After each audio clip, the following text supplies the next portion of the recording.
to the launch coverage of Axiom Mission 3, also known as AX3. The clock is actively counting down at Kennedy Space Center in Florida, and our 4 all-European crew members are already on board and strapped into Dragon, preparing for liftoff from Launch Complex 39A. Good afternoon, everyone. I'm John Rackham, Spacesuit Ventilation Lead for Axiom Space based in Houston, Texas, and I am very excited to be covering Axiom's 3rd crewed mission to the International Space Station. And I'm Kate Tice, Senior Quality Systems Engineering Manager here at SpaceX. It's so great to have you back with us once again, Thank you, John. Kate. I'm excited. We're here at SpaceX headquarters in Hawthorne, California, with SpaceX Mission Control Center just behind us, actually live view there inside Dragon capsule with our AX3 crew.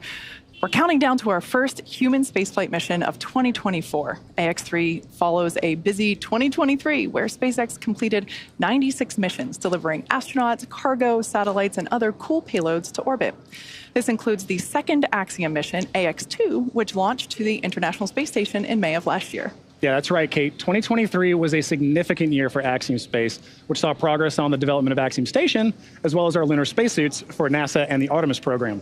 And as you mentioned, all of this was punctuated by the success of our AX2 mission, which saw 3 new astronauts fly to orbit under the command of Peggy Whitson. Flight computer is now transitioning to pad hatch closed. And as a final reminder, ensure all items are secure from now through launch.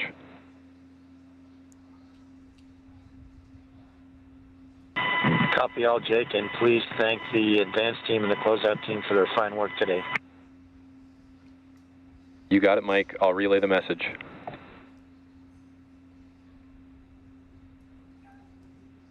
All right, so there on the right-hand side of your screen, that's SpaceX Core or Crew Operations and Resource Engineer for today. That's Jake Vendel. We'll be hearing him communicate with the crew quite often today, as he is the primary voice to the crew, both while they are in space as well as still on the ground, as we see them here. That's a live view between our commander, Michael Lopez Alegria, and our pilot, Walter Villaday, there on the left-hand side of your screen. So, John, you were talking about Peggy Whitson. I am a big fan of Peggy, and it was just so awesome to see her in the commander's chair for that AX2 mission. I know, I'm super excited as well, Kate. So, you were talking there about the core. Let's go ahead and take a look at our crew who's on Dragon today.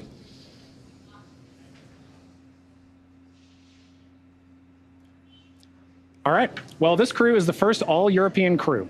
We have our commander MLA, Michael Lopez Alegria, but beyond that, it's noteworthy to note that the AX3 is the first all-European commercial crew to visit the orbiting lab, including the first astronaut from the country of Turkey. So we have a lot of ground to cover today, but our immediate focus is those 4 astronauts that you see on the screen. So let's go ahead and introduce them to you now. As I mentioned, first up, the commander of our flight today, Michael Lopez Alegria, or MLA, is no stranger to human spaceflight. He is a dual citizen of the United States and Spain. AX3 marks his 6th mission to space, having completed 3 space shuttle flights and a Soyuz mission as a NASA astronaut, prior to commanding AX1 with Axiom Space. MLA holds the NASA record for both the total number of spacewalks. We're commencing a health check for the launch escape system. Expect a momentary flight computer change, and then we'll go back to pad hatch closed. We copy, Jake.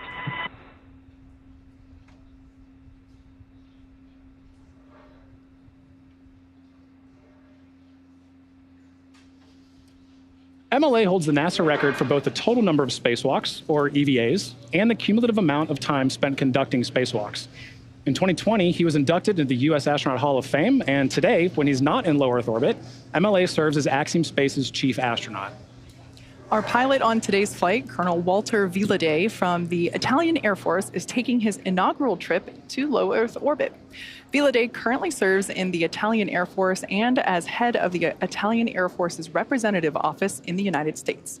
He has completed cosmonaut training as a space engineer, participated in multiple analog training missions, and flown a variety of aircraft and missions as an active flight engineer in the Italian Air Force. This mission is significant for Italy in that it commemorates the 100th year since the founding of the Italian Air Force. And our 3rd crew member for today's mission is Mission Specialist Alper Izarace. Through this mission, Alper becomes the first Turkish astronaut to go to space. With 15 years of experience across a myriad of aircraft for the Turkish Air Force, Izarace got his start in the Air Force Academy in Istanbul, Turkey, and earned a master's degree from the U.S. Air Force Institute of Technology. He then flew as a commercial airline captain for several years before returning to duty in the Turkish Air Force.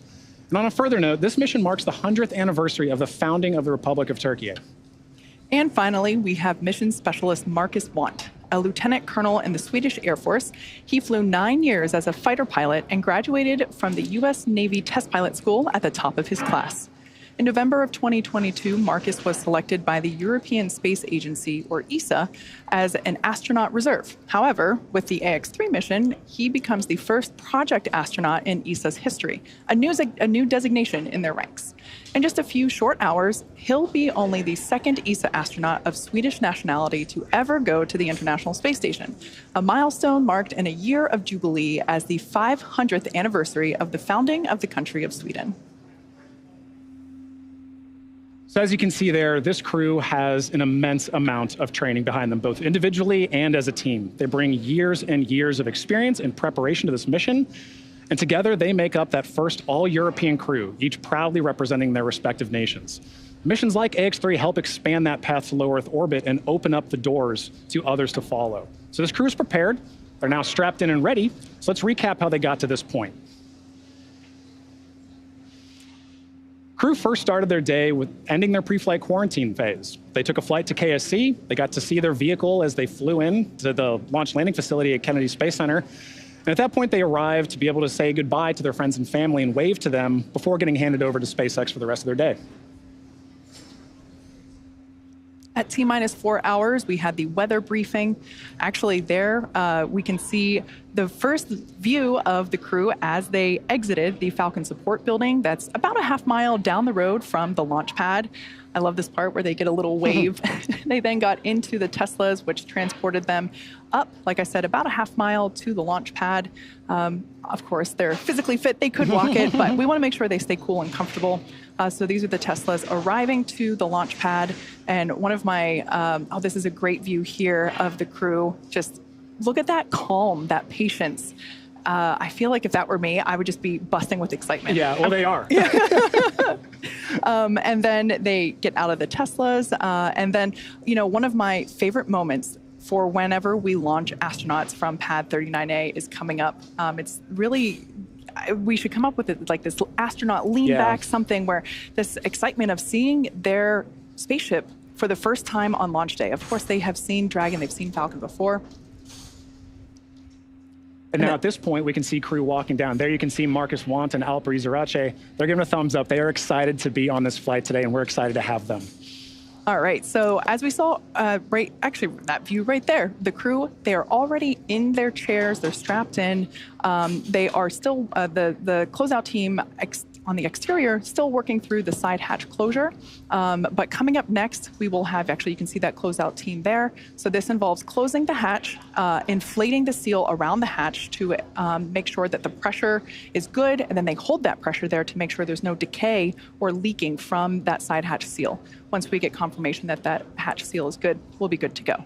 After that, we are expecting a post-ingress brief to occur. We'll also have crew access arm, which is where these individuals are standing right now. This is in the crew access arm. As the name suggests, this is what allows the crew to access the Dragon capsule side hatch there, as you see. So we're going to retract that away. Then we'll step into propellant loading, terminal count, and obviously the moment that we're all excitedly anticipating in just under 2 hours from now, liftoff. So with all of that, let's check in with Ronnie for a countdown status update. Thanks, Kate. I'm Ronnie Foreman, a commercial sales manager here at SpaceX. We are currently just about 1 hour and 57 minutes away from launch, and everything looks good for an on-time liftoff later today. As Kate mentioned, the crew did receive a weather briefing just after T-minus 4 hours. As we approach liftoff, our teams are tracking weather all along the ascent and recovery corridors, ensuring that Falcon 9 is ready for launch and that all possible recovery zones are available if needed. We're currently tracking roughly a 20% chance of weather violation today, and the main constraint we're looking at is ground weather at the launch site. We'll keep you posted throughout the countdown as we continue to monitor those environments. But at Pad 39A, which you've got a view of on your screen, our teams are hard at work, Falcon 9 is powered up, engine checkouts were performed overnight, and the pressurization of the gas storage tanks were completed earlier today, around T-minus 6 hours. Just a few minutes ago, Falcon began its final checks for launch, including a communication check with the crew, which should be coming up here shortly. At T-minus 45 minutes, our launch director will poll the team for propellant loading, and if we're go, propellant load will begin at T-minus 35 minutes. Now, as with all of our launches to the International Space Station, we have an instantaneous launch window, which today is at 4:49 p.m. Eastern.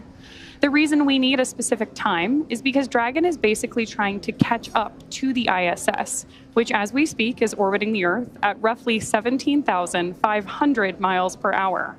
That means we have to deliver Dragon to the correct orbit, and we also need to time its trajectory relative to the orbiting laboratory so that they are both in the same place in orbit at the same time. A precise liftoff is crucial for achieving that timely rendezvous between Dragon and the space station. If, of course, for any reason we are not able to launch today, our next opportunity will be at 4 p.m. Eastern on Saturday. That's the latest update for now, and I'll check in again as we get closer to liftoff. Back to you, Kate. Thanks, Ronnie. Speaking of liftoff, let's take a closer look at the vehicles that will be taking the AX-3 crew to the International Space Station today. At the very top of the vehicle is there at our Dragon spacecraft. This is where the crew is currently sitting and will spend their 32-hour flight to the International Space Station. This marks our 12th overall human spaceflight mission in the last 4 years, and in this time, Dragon has flown 38 people to orbit and back, plus the additional 4 NASA Crew 7 members that are still on orbit at the space station. Dragon and the AX-3 crew will be delivered to orbit today by the SpaceX Falcon 9 rocket, which provides 1.7 million pounds of thrust there on its first stage thanks to the 9 Merlin M1D engines. Named after the Millennium Falcon from Star Wars, the number 9 refers to the 9 Merlin engines that power Falcon 9's first stage. Since taking flight in 2010, our Falcon 9 rocket has made 298 flights and delivered all sorts of payloads to orbit. After today's launch, the first stage will return to SpaceX's Landing Zone 1 at Cape Canaveral Space Force Station, which you see a live view of that there on the right-hand side of your screen. It's about 9 miles as the crow flies from Pad 39A. Fun fact, this is actually the same landing zone where Falcon 9 made its first successful landing attempt back in 2015. So if it looks familiar, that's why. Since then, we have continued to recover and refly our first stage boosters, performing 235 repeat flights in total. Below the Dragon is the Falcon 9 second stage. Its job today is to secure Dragon's entry into low Earth orbit before separating, leaving Dragon to continue its journey to the space station on its own thrusters. Reusability is the key to making spaceflight more routine and ultimately what will enable humans to become multiplanetary. Both the first stage booster and the Dragon spacecraft that you see there will be that are flying today, they're both flight proven. The first stage has supported 4 previous missions, while this Dragon capsule has supported 2 previous missions. That's right, Kate. In fact, the AX-2 crew that flew in May 2023 launched on this same first stage Dragon, booster. SpaceX, back with you with some good news. Good side hatch leak check.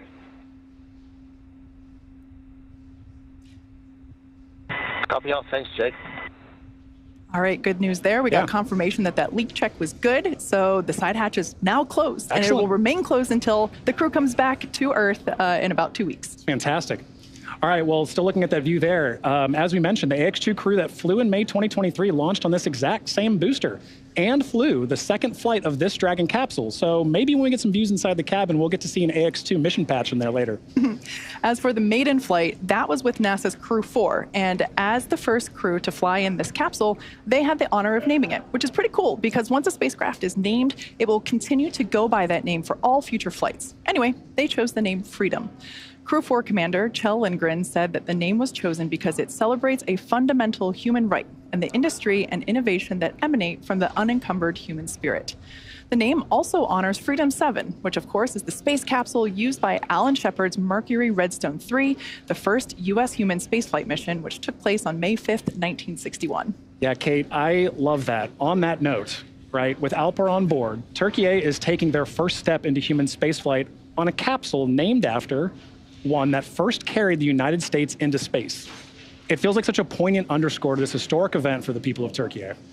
Absolutely. Now, speaking of Alper, let's talk about the training and that he and all the rest of the AX-3 crew have completed in order to be prepared for this mission. As you might imagine, astronaut training is extensive. from the training that is specific to each crew member's role to learning SpaceX protocols, ISS systems, and preparing for the science and outreach activities that they'll be conducting in space. Private astronaut training is rigorous. Altogether, the AX-3 crew spent about 35 days training inside Dragon. To prepare them for flight, our teams at SpaceX spent the last several months teaching the crew about orbital mechanics and how to live in microgravity. We also used our Dragon training capsules to run simulations of ascent, ISS rendezvous, and reentry. The training program includes nearly 100 different lessons covering all aspects of the flight. The team also spent time at the launch pad, in our suit-up room, and working through emergency procedures that would be necessary in the unlikely event of a pad abort scenario. Right, and beyond these efforts to get to and from station, this crew also spent months training for life on orbit. Living and working in microgravity presents its own set of unique challenges, and skill-specific training flows and simulations help ensure that when crew crosses that hatch, that they're ready to maximize their time on orbit and accomplish their mission objectives. So not only did they need to be certified by instructors at NASA, JAXA, ESA, and Axiom Space, but they also needed to train with the Axiom Space operations team, who will help them conduct their on-orbit events. Ultimately, this team supports crew 24/7 for the duration of their mission. And in order to best facilitate this level of coordination, Axiom Space has leaned on the lessons learned of those who have flown before and built a team that is capable of tailoring a mission to the specific goals of our customers. As we know, every mission is unique. For AX-3, the Italian Air Force, the Turkish Space Agency, and ESA each have their own specific mission objectives for their respective crew members, and together, we are ready to ensure that they meet those goals. Here's a look at what it takes to pull off all the training and rehearsals together to facilitate a successful Axiom mission.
We're looking at folks who have medical backgrounds that may not have been flown in the past, which is quite a challenge for the medical team, but at the same time is very satisfying. The thing that drives me is knowing that maybe one day, based on some of the work that I'm doing, one of my kids can go to space. Or any of these kids that are watching the launches, eyes wide, maybe they have minor medical issues or major medical issues that they think right now precludes them from becoming an astronaut.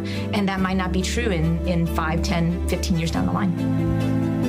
We are actually in a very exciting stage because we are dialing in and getting comfortable with our short duration missions.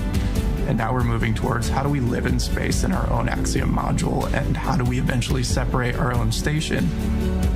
We're very excited about the opportunity to be part of that, and excited about being able to really shape that. And I think Axiom Space is shaping how the global space community is getting space.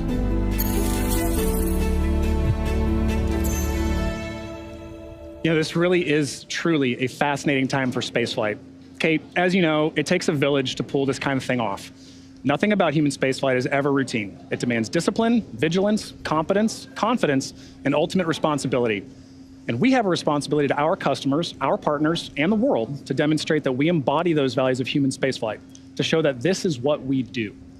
And our mission is to enable and ensure global, successful access to LEO and beyond. At the end of the day, we want to say, the door's open. Come join the adventure. The AX-3 mission and its crew represent another critical step along that path to opening up low Earth orbit.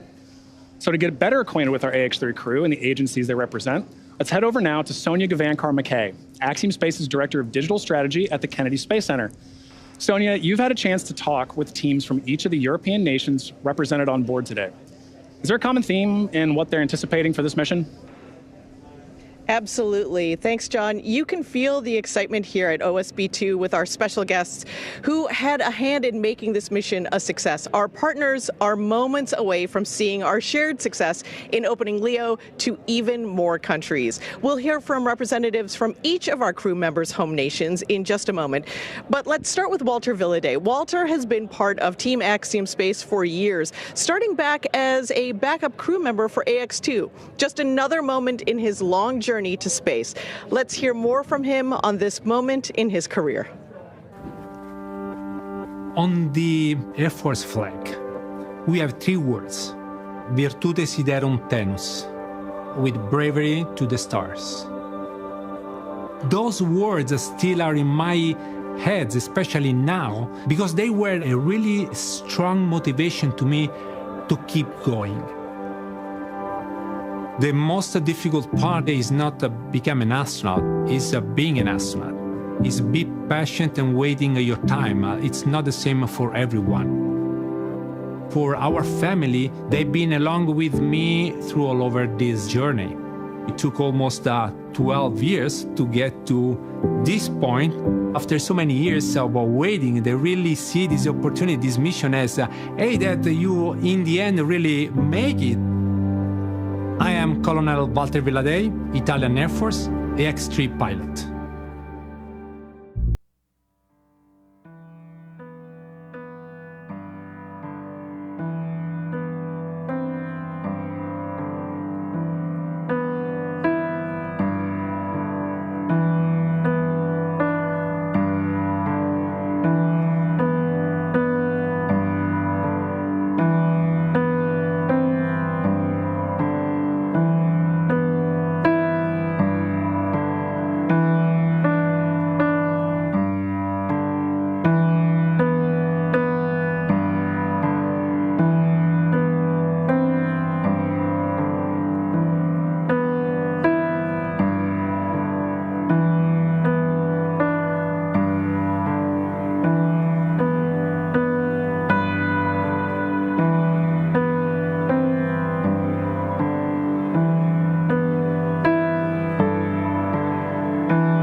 I'm joined now by Colonel Domenico Antonacci, who is here with the Italian Air Force Space General Office. Thank you so much for joining us. The relationship between Italy and Axiom Space goes so far. We've been partners for a long time. Thales Alenia Space is building our shells for the Axiom Station modules.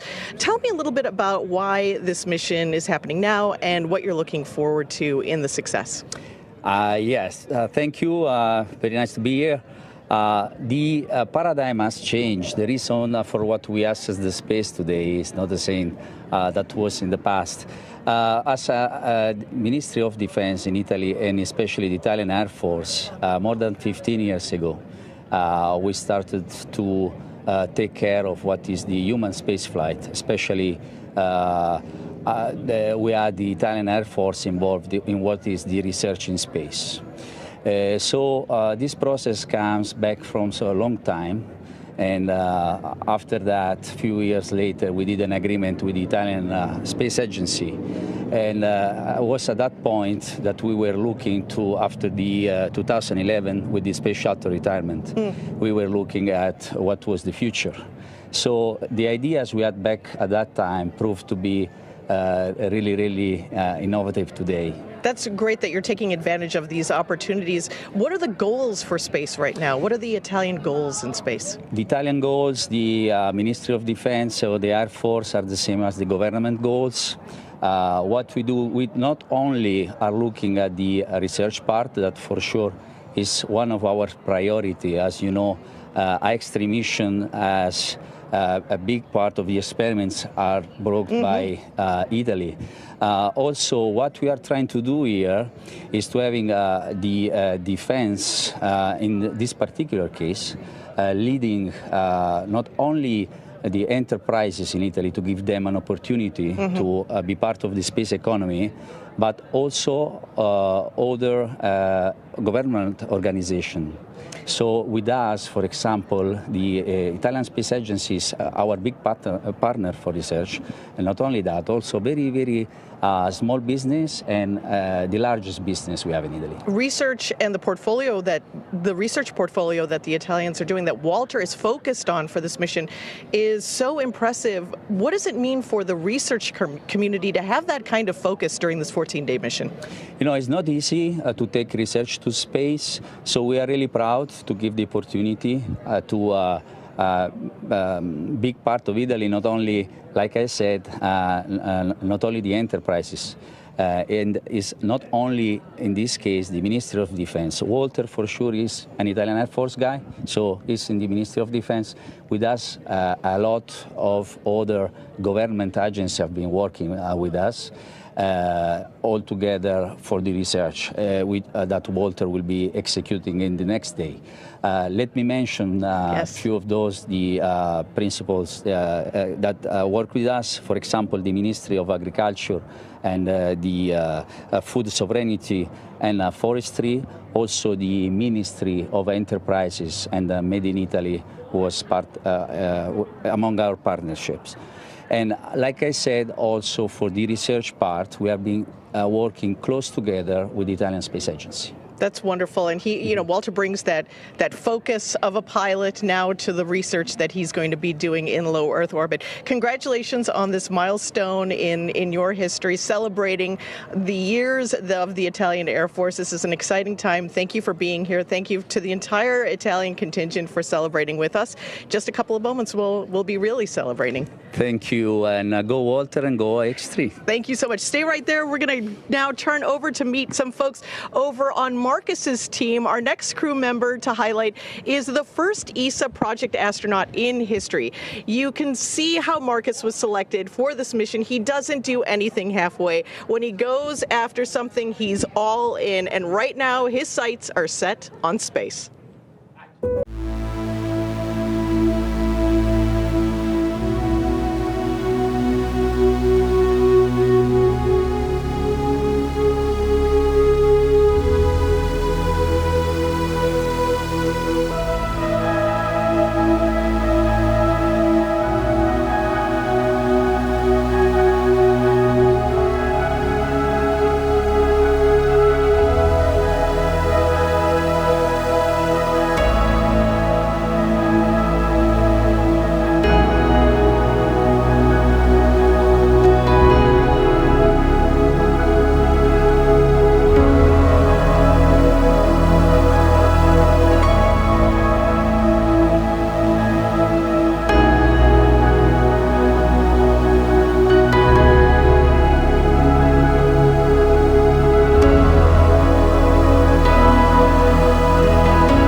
In my book.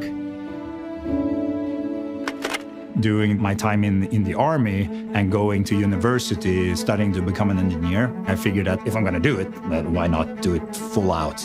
When I start doing something, I build a very big interest of what I'm doing, and I kind of become passionate about it. I guess the thoughts about being an astronaut has been there on and off. As many dreams, I just figured it required an extreme amount of luck.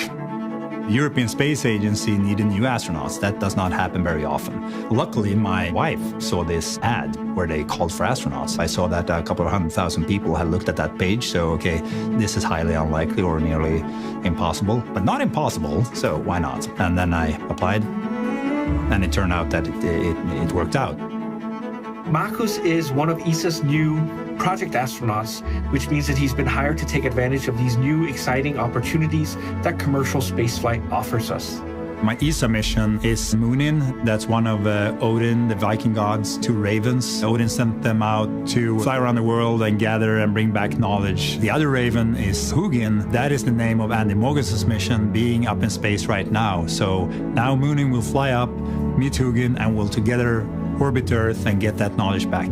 The idea of a project astronaut and being a part of pioneering that, together with Sweden and then ESA, together with Axiom, making this possible, opening up that way of accessing space for Europe. Sweden is in there helping to make that happen, and that makes me proud.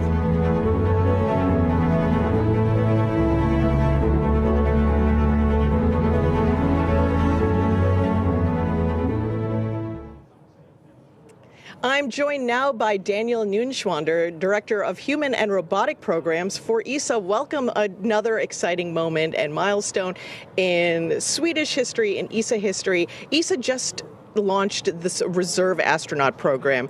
Tell us why that was something that you augmented your programming with and what it's done for the success of ESA. So, good afternoon to all. First, these reserve astronauts are in fact talents which are set in a pool who have been selected out of over 22,000 applications. And when the opportunity arises, they can become project astronaut, as Marcus today. And I'm really excited because it allows us to do more space activities. It allows us to serve ultimately more member states of the European Space Agency. So as a reserve astronaut, Marcus had like a 2-year window, right? This is very fast to be going up into space. What was that timeline like for ESA and for Marcus? So first, let's recall, he has been selected in November 2022. We are now in January 24. It hasn't even been 2 years, right? Space Center. It's 1 year and 3 months. Yeah. It's so exciting. I think it shows that we can really be fast. We can really be fast when we want.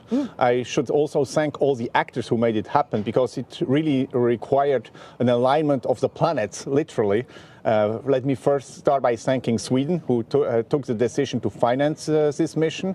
Let me thank industry, who made it happen, Axiom notably, but ultimately also my team, because there is also a big scientific program behind the mission of Marcus. Yes. And his training for him, and it was a game changer, and I'm happy to be here today. Well, let's talk about that game-changing research. He has 14 days on this mission, very aggressive portfolio that he's going to be chasing to make sure that he's doing all that. Tell us some about those goals, some of those projects he's working on, and what ESA's looking forward to when he comes back. So first and above all, our main objective is to bring forward science very clearly. We have multiple disciplines here. It starts, for example, with bone health. To give you one example, it goes then over to technology demonstrators. So we really cover our different disciplines: human physiology, biology, material science, up to techno demonstration. So I think this is really a very nice program.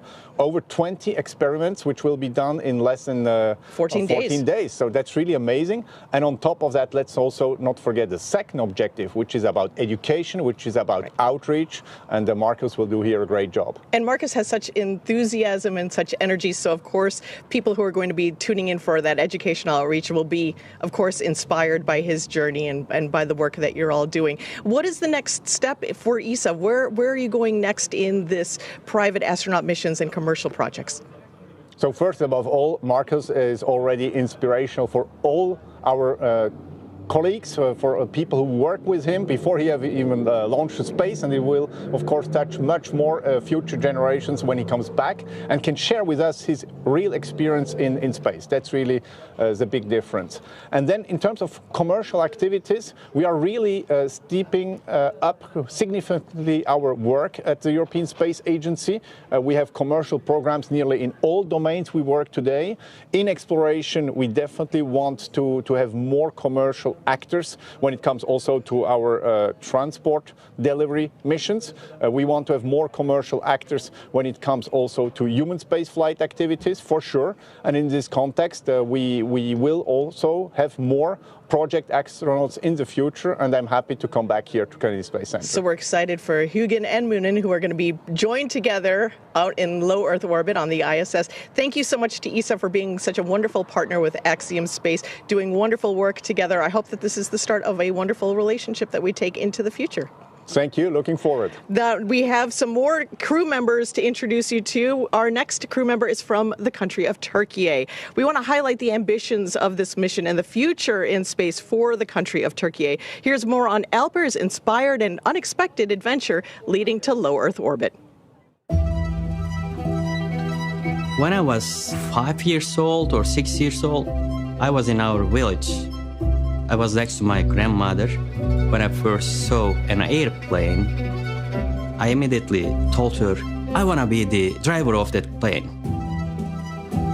I have always been amused with the feeling of being able to do any kind of maneuver in the sky with wings. The most that I could make it so far was 51,000 feet. I'm really wondering how I'm gonna feel like when I look at the blue Earth with my bare eyes. It is gonna be an amazing feeling being able to fly in a space without any wings. Space has never been a part of my dreams, ever. Because as a country, we were completely out of this field. So when it comes to space, when I saw it in the documentaries or the movies, I would always immediately encourage myself, hey, that dream belongs to other nations. 10. ve son hedefimiz, evet, bir Türk vatandaşını uzaya göndermektir. In the middle of the night, I'm coming back from an operational flight and I see the news. It is our president announcing their monumental decision to send the very first Turkish person into the space on our centennial history. For a country like Turkey, it's important. That is just opening a curtain which has always been blocking the dreams of our children. And from that moment on, I started to think about it seriously. It was a really long, rigorous process that we went through. At the end, we were selected to the program. It felt great. It felt amazing. Alper is polite. He's also extremely competent professionally, very thorough. He's very humble, but he's very precise, very, very unique person. Even though we come from very different cultures, our backgrounds are similar, so our common language was easy to find. My name is not important. The important thing for the people is to remember that their country has been determined enough to be able to step into the future, to be able to dream not to the limits of the sky, but deep into space.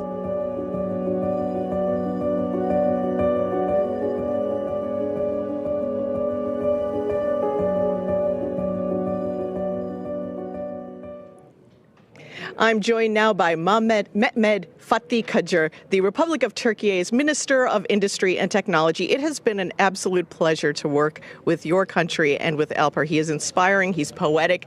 Tell us about this mission and what it means for all of the country of Turkey. Actually, this is a very historic and proud moment for our country, and it's also a testament to our nation's advancement in science and technology. It's the first manned space mission of our country, and I think that this is not only a significant milestone in the history of our country, but also a very strong source of inspiration for Turkish children and youth. Now, the country of Turkey has been involved in human spaceflight in the research category for over 30 years. You've been doing all this aggressive research in space and low Earth orbit. Tell me about the research that Alper is going to be continuing and what kind of portfolio of opportunities that you're going to be working on over the next 14 days. Actually, as Turkey, we are very experienced in space technologies. We are developing and manufacturing our own satellites, our own observation, and also communication satellites. And also we can develop and produce the rockets to reach the space. But when it comes to manned space missions, it's now the very first time for us. And this mission will be also a scientific mission. Alper Gezer Avcı will conduct 13 different scientific experiments at ISS. All experiments are prepared by Turkish scientists, and we think that those scientific experiments will serve the scientific literature in the world. And some of them are on biology and genetics, and some of them are also on material science, but all of them are very innovative, and we will wait for the results of those scientific studies very soon. That's the wonderful thing about these short duration missions, is that research comes back immediately for all the data to be processed. We're going to be talking a little bit more with Lucy Lowe, our chief scientist, in a couple of minutes about the entire portfolio of this mission. It's exciting work, and I can't wait to get into it. So you talked a little bit about the 30-year history. We talked about the research that's been ongoing. Talk to me about what the future of human space exploration looks like for the country of Turkey. Actually, as Turkey, we are working on the national space program, and we have very assertive targets for next 10 years on space technologies. This is a manned space mission, but we also have some unmanned space missions. We aim to reach the moon with a space system developed and again manufactured by Turkish scientists and engineers. And after this mission, we will send the second Turkish astronaut for a suborbit flight, and then we hope that we will have many different manned missions next year. Well, you're doing wonderful work. You've accomplished so much. It's been a pleasure to have you, Alper, the entire country along with us. I cannot wait for this historic moment for all of these wonderful countries and partners. Thank you so much, and go AX3 and go to the country of Turkey. Congratulations. Thank you so much, and we thank you all and all partners in this historic mission. Indeed, indeed. We have one more crew member to introduce you to, and that is our commander. Michael Lopez Alegria is the commander of this historic AX3 spaceflight mission. He is an icon, and we are proud to have him leading the way.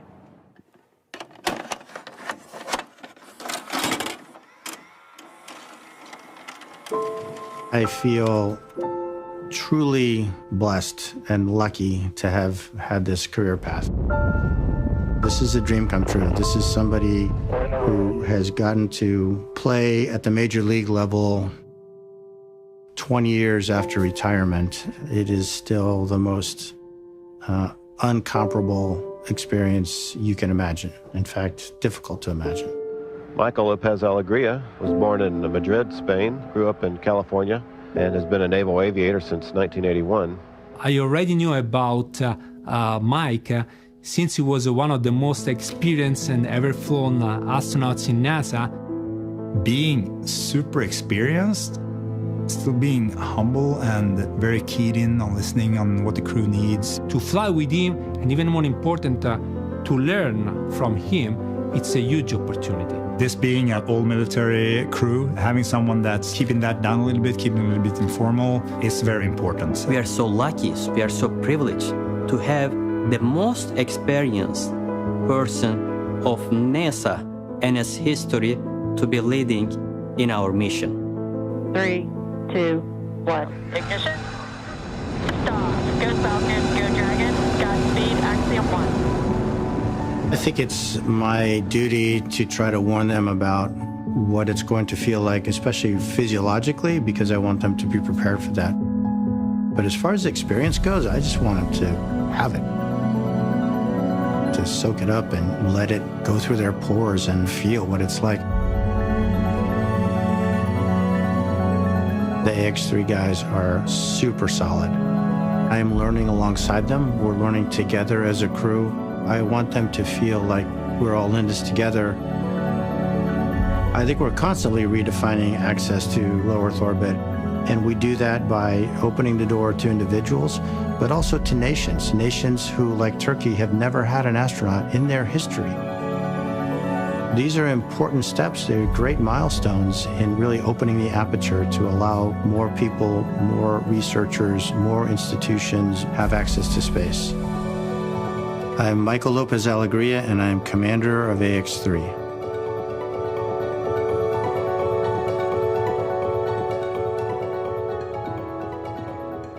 The AX-3 crew has been a pleasure to support. It's been an inspiring journey to watch as Michael Lopez Alegria's leadership really kicked in with this crew as they learned together. And I think all of our partners are really, I want to thank them for helping us learn more about each of the astronauts and their countries and their missions over the last couple of minutes. From the whole Axiom Space team, we send our own well wishes. Go AX-3. Ronnie, back to you. We are currently T-minus 1 hour and 21 minutes away from launch as the AX-3 crew awaits its 4:49 p.m. Eastern liftoff from Launch Complex 39A at Kennedy Space Center. Right now, the all-European crew is safely inside the Dragon capsule, and the side hatch was closed for flight at around T-minus 2 hours and 19 minutes. As we heard a few minutes ago, we've already gotten that good call-out that the hatch leak check was successfully completed. We're standing by right now for a post-ingress crew briefing, which should be held sometime in the next few minutes. That's where we'll give the crew any important updates about things we're tracking that could impact our countdown today. But the good news is that weather continues to be go for launch and any contingencies if needed. Right now, our closeout crew is doing final preparations. Next up, at T-minus 45 minutes, our launch director will poll the team for propellant load. Just a few minutes later, the crew arm will begin to retract, and a few minutes after that, at T-minus 39 minutes, the launch escape system will be armed. Propellant load should then begin at T-minus 35. So far, it has been a smooth countdown, and everything is on track for an on-time liftoff a little bit more than an hour from now. With that update, I'll hand it back to you, John. Thanks a lot, Ronnie. Well, Kate, as we watched the video earlier and we heard, this mission really represents 3 very different paths to this moment for this whole crew. But yet, here all of them are in their final preparations for an entirely new journey, both personally, professionally, and culturally. Quite honestly, I don't think missions like this ever get old for me. Yeah, I mean, how can they? Every crew is a different team, and every team has their own dynamics. And it's just incredible to see how people that were 4 strangers come together and be such a close-knit, really, flight family. Yeah, and watching their interviews together, too, you can see that they're prepared, but they're also so humble. And I think that's what's really appealing about this and inspiring about this is it's not about them individually. It's about the team and what they represent for their countries and what they're doing on orbit. So while they're looking at that work doing on orbit, we know that a lot of that is training for their research, right? That really puts into sharp focus just what all this preparation has been for. Training the crew to conduct their research efforts is one piece of this puzzle. But another aspect to a successful spaceflight mission is the effort behind the scenes. Preparing the research payloads, writing the procedures, and coordinating all of the logistics for that research to be loaded and flown to space. To be successful, that entire effort requires an army of dedicated and talented team members. For organizations considering a research study in microgravity, or for entities looking to demonstrate a new capability off-planet, Axiom Space is built to do just that. We're a company that's focused not just on flying people, but really creating the markets, creating the products, creating the services, creating the reasons to be in space. And when you provide that access, you say, what is it that you need in space? We can help you get that. Axiom's objective is to increase access to countries and people and investigators to go to orbit. We want to have more folks interested in commercializing space, to actually use it as a tool and develop products that might be used here on Earth. We can do all the research certification, all the research preparation work that's needed. We can do the integration for those payloads, which means that you get all of the hardware and the software and the crew procedures and the crew training together. We can do the cargo services, where you pack everything in kits so that when the crew opens them on orbit, they have everything they need for a certain project. We have some amazing partners that we're working with. National Stem Cell Foundation is actually doing research on Parkinson's and MS. The Sanford Stem Cell Institute is doing tumor organoid research. Our ability to really accelerate the development of those proof of concept studies provides an opportunity for us to help people see science from a completely different perspective. and to really do things with more flexibility and get as much science as we possibly can out of each one of these missions. These are the differences that we're seeing with commercial space stations and private astronaut missions. When I think of building commercial markets in low Earth orbit, we're really expanding the definition of global to include 250 miles up. We are doing it now. We are operating. We are opening up access to space. But the future is going to require us to take even more steps, and we've got a head start on all of that with all these missions that we're doing now. Today it's a few nations, tomorrow it should be many nations. And it should be a diverse ecosystem just like it is on Earth today.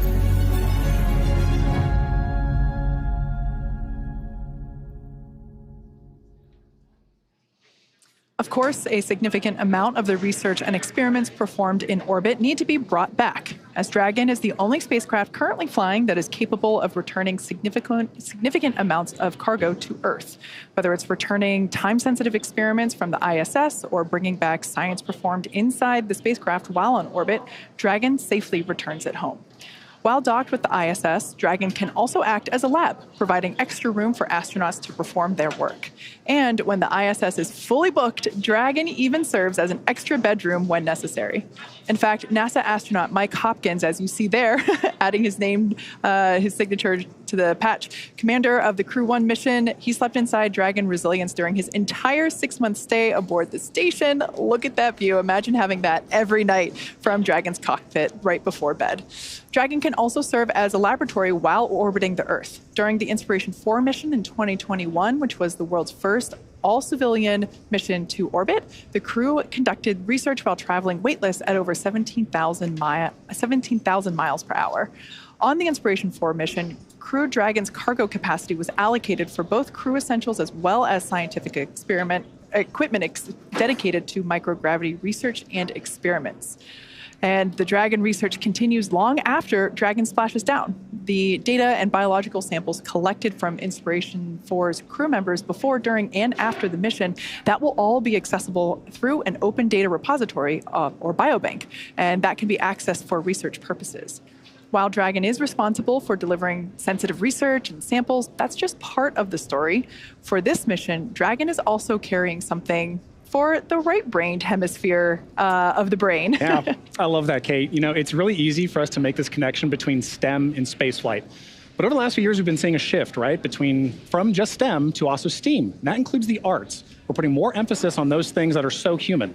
So today's teachers, you know, they have to teach the values of both the importance of arts and engineering, because arts will always have a place in space. It's an essential element of culture, an essential element of exploration. Absolutely. So for this mission, SpaceX, for your awareness, closeout team has departed the crew arm.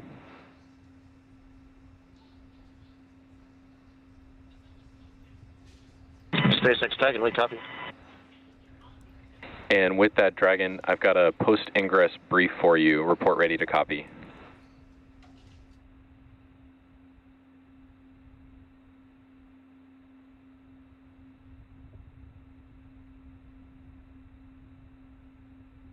Ready to copy.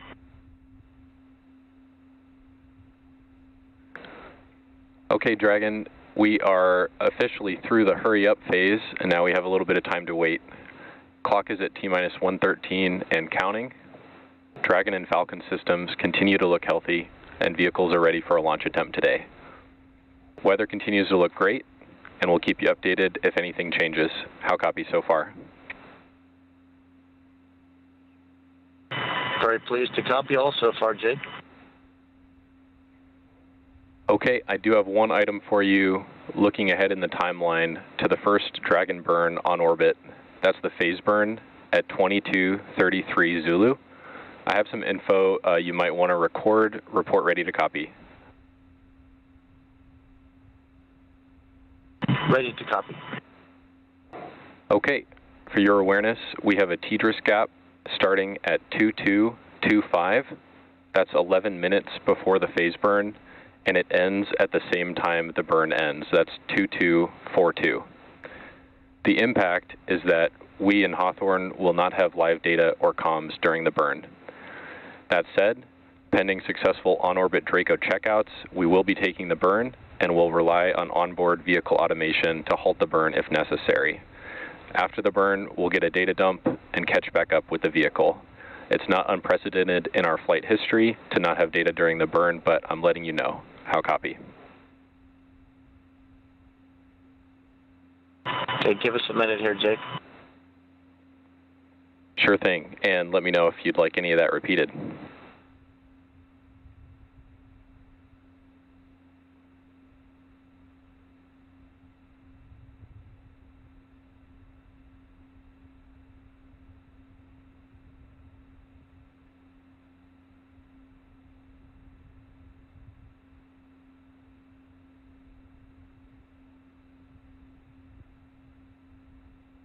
Hey, Jake, we all copied what you've read. I think the only question is we had a little confusion on your math, or maybe it's our math, but the burn start is 22:33. The LOS is 22:25 to 22:42. I thought you said 11 minutes, but either way, we'll come AOS around the end of the burn. You guys will get the data, and then we'll talk about any deltas, correct?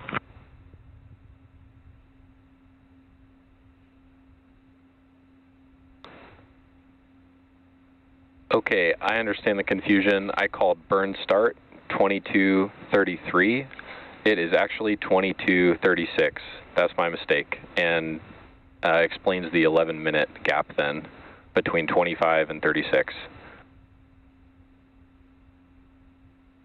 Yep, all clear now. Thanks. Okay, that's all I had. Any questions from the crew here for the team in Hawthorne? No questions. Copy all.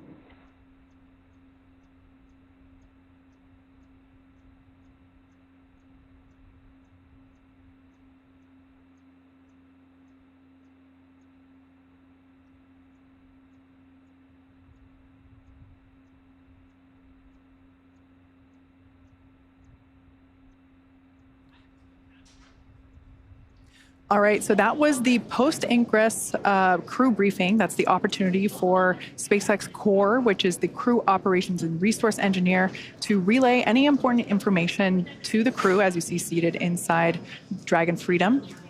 We do this every launch, and that was actually a great example of why we do this and like the structure of those briefs and communication. So RP1 bleed has started.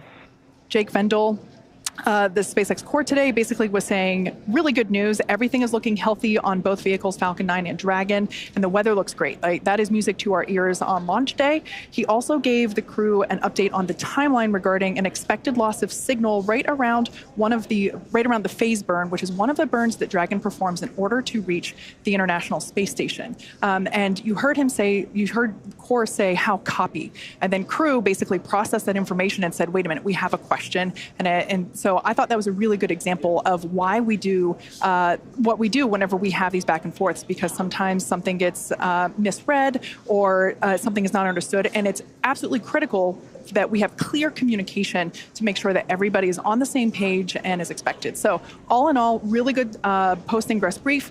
Like I said, all music to our ears. So everything is looking good for our liftoff in just under 1 hour and let's see, we're looking at 1 hour, 8 minutes and 45 seconds. That's a perfect recap, Kate. You know, for something like that, that really emphasizes how we're going to get into the future together, into low Earth orbit and beyond, right? So for Axiom Space, our future is Axiom Station. In the last few years, our team has grown from a few hundred engineers to now over 1,000. Our designs have gone from concept to mock-ups to the machining of flight hardware. So here's how our future is taking shape. There's sort of two philosophies in aerospace. One is you sit around and you think about requirements and you think about what you want to build, or you build something, you test it, you figure out what works, you build another generation. We really believe at Axiom Space, the path to building something that doesn't exist in the world is you've got to start building prototypes. We sit and think about what we want to build for a little bit, but then we just go build the thing, test the thing, fire the engine. Our role really is to lead the way. A year ago, walking into this facility, you didn't see nearly as much hardware as you see today. Full-scale mock-ups, training hardware, flight hardware. Axiom was created to build a space station, and that's exactly what this team is doing.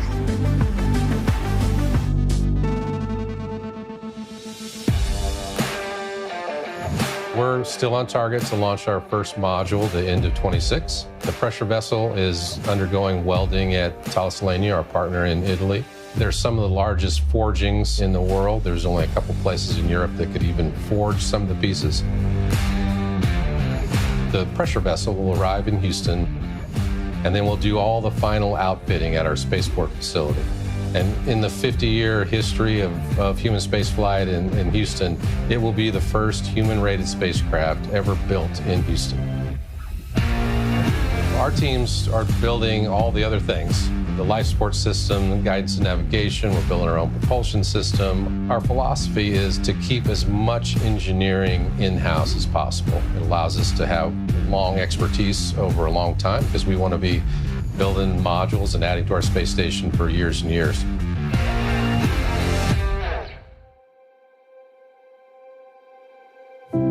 Through our station, we will open up low Earth orbit to the world, to explore, to travel, to complete science in space and beyond. Microgravity represents this enormous natural resource, and we think there are things that we can do there that lead to medical breakthroughs, material breakthroughs, and leads to a better world for everyone. It's the ability to produce the highest quality of parts, materials, biological media, in an environment that is nearly pristine. Behind this is the Earth Observatory.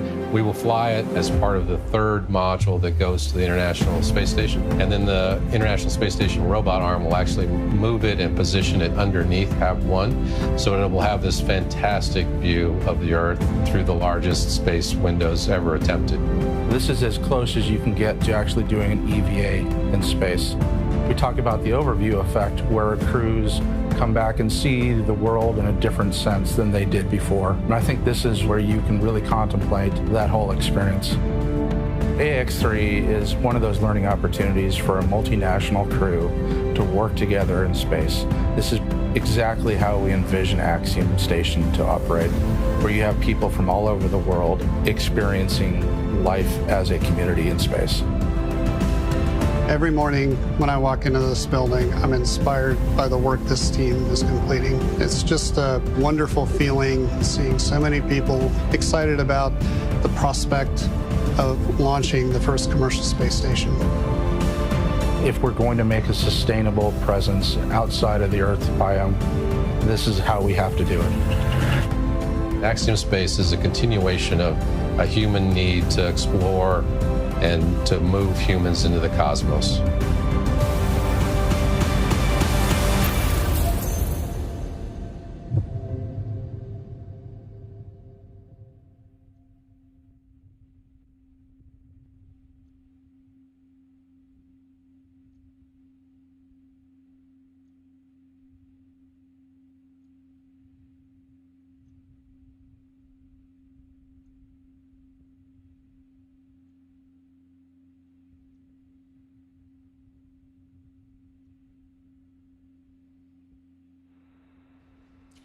For those of you that have recently tuned into our webcast, we are now 1 hour, 3 minutes, and 45 seconds away from the launch of the Axiom 3 crew to the International Space Station.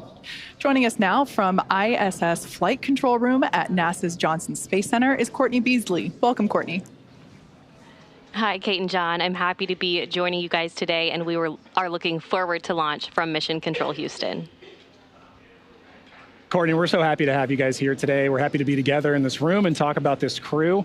AX3 is the first, all European crew. This is a historic flight for them. It's a historic flight for Axiom and NASA and SpaceX. This is an incredible group. They've worked diligently, both individually and together, to get to this moment. They're representing, across the four of them, 5 different nations. As you mentioned, they've trained extensively as a team, but now they're ready to be a part of that effective and contributing ISS team. Yeah, as we mentioned before, Michael Lopez Alegria is the first repeat flyer in the Dragon program history, which... SpaceX Dragon for cabin temp.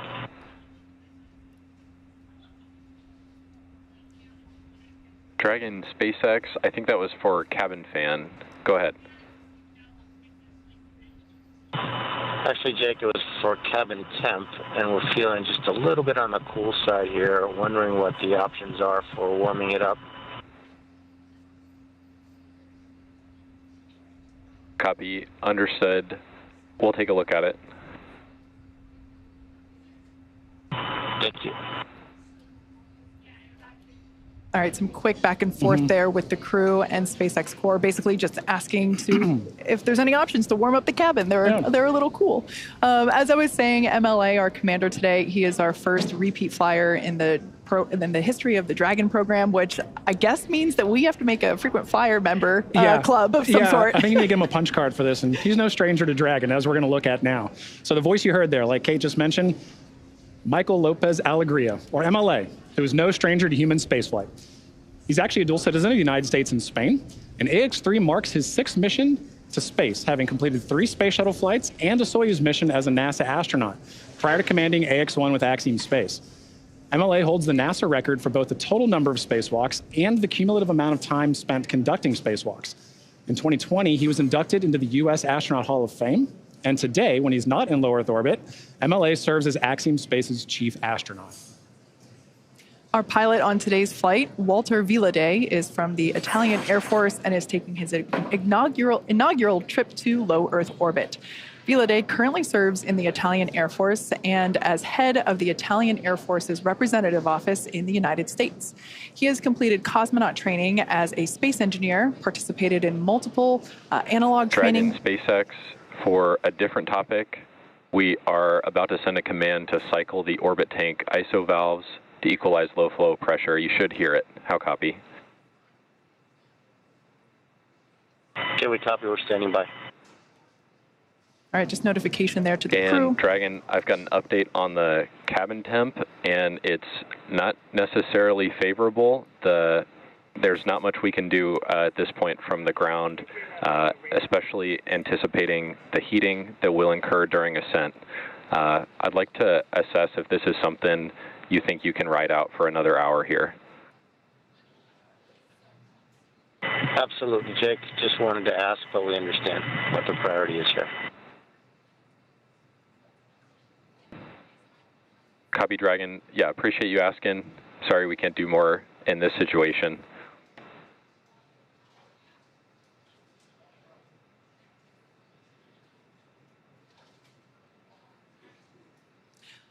Back to Walter. He has completed cosmonaut training as a space engineer, participated in multiple analog training missions, and flown a variety of aircraft and missions as an active flight engineer in the Italian Air Force.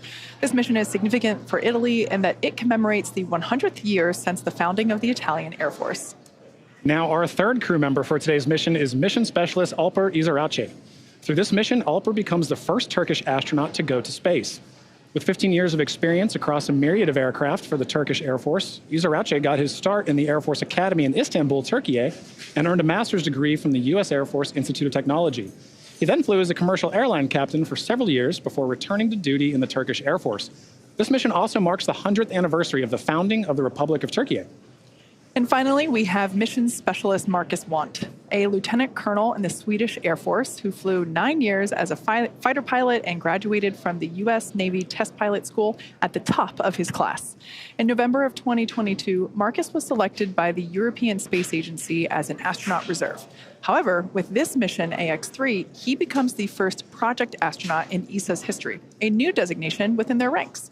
In just a few short hours, he'll be only the second ESA astronaut of Swedish nationality to ever go to the International Space Station, a milestone marked in a year of jubilee as the 500th anniversary of the founding of the country of Sweden. So that is the AX-3 crew. We are now under an hour until liftoff. We're at T-minus 58 minutes and 10 seconds, and they're going to be heading to the International Space Station.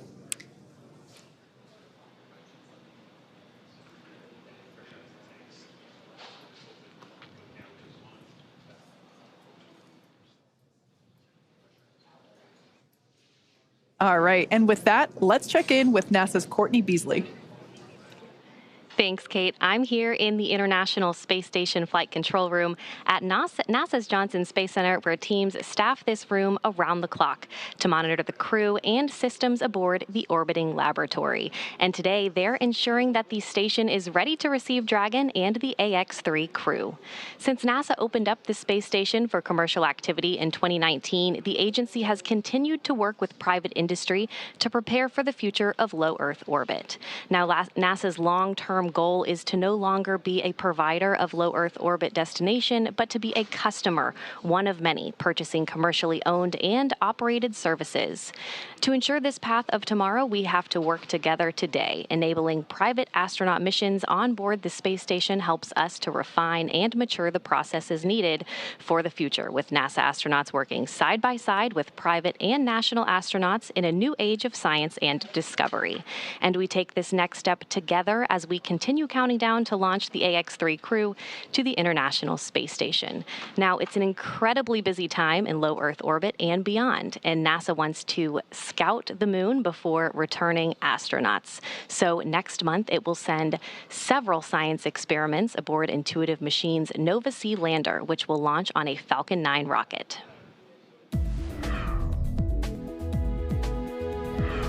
NASA is working with several American companies to deliver science and technology instruments to the moon through CLPS, the agency's Commercial Lunar Payload Services initiative. One of the companies is Intuitive Machines, which developed and built the Nova-C lander. Nova-C has 6 NASA experiments studying things like how sunlight charges the lunar atmosphere and how dust and gas particles will be affected by the spacecraft's landing on the moon's south pole. Its arrival on the moon would be the first robotic landing for the U.S. since the end of the Apollo program in 1972. CLPS will help NASA understand the moon's environment and available resources ahead of crewed Artemis missions. The program will land the first woman and the first person of color on the lunar surface, and then eventually send astronauts to Mars. That's your Artemis Moon Minute. Nova-C is expected to touch down on the moon next month, and you can watch live coverage of the historic landing on NASA TV and NASA Plus. Now let's check back in with John and Kate in Hawthorne. Thank you so much, Courtney. You know, it's such an exciting future we have to look forward to, and it doesn't really feel that far off. You know, every day behind us, all over the country, back in Houston, there's work happening to bring about this vision. Yeah, that's right. Even as we speak, SpaceX teams are preparing for our upcoming launch of the Intuitive Machines Nova-C lunar lander, known as the IM-1 mission. This will be the first SpaceX-provided launch of NASA's Commercial Lunar Payload Services initiative, a key part of NASA's Artemis lunar exploration efforts.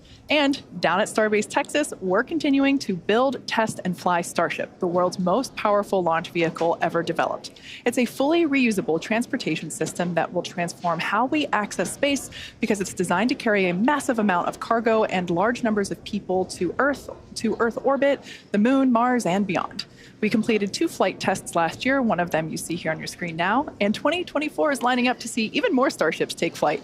We're still in the testing phase, but things like flying rapidly, full system reuse, and on-orbit refilling will be key to building and staffing a viable moon base.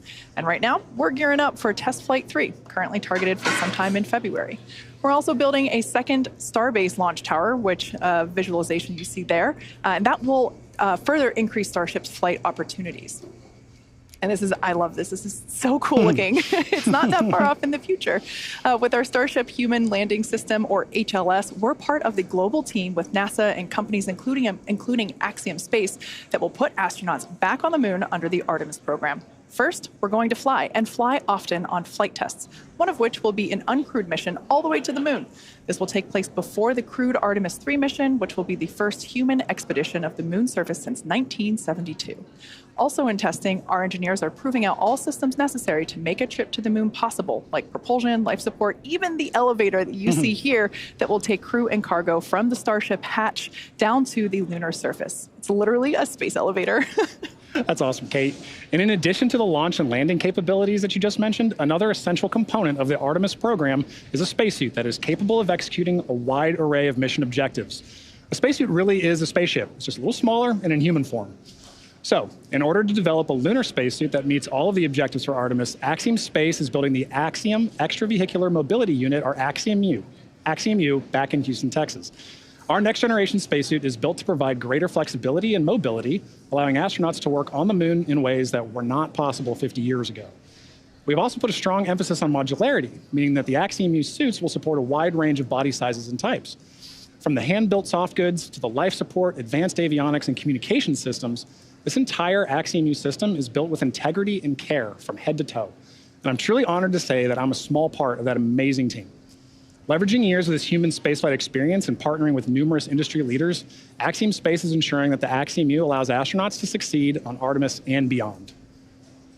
There's so much to look forward to with this groundswell of focus on the moon. It's just incredible that humans are finally going back to the moon, and the efforts of SpaceX and Axiom get to play a vital role in that. I know. I love that we get to be a part of this in our generation, right? Like, this is what commercialization of space looks like. It takes cooperation, it takes coordination, and a lot of dedication.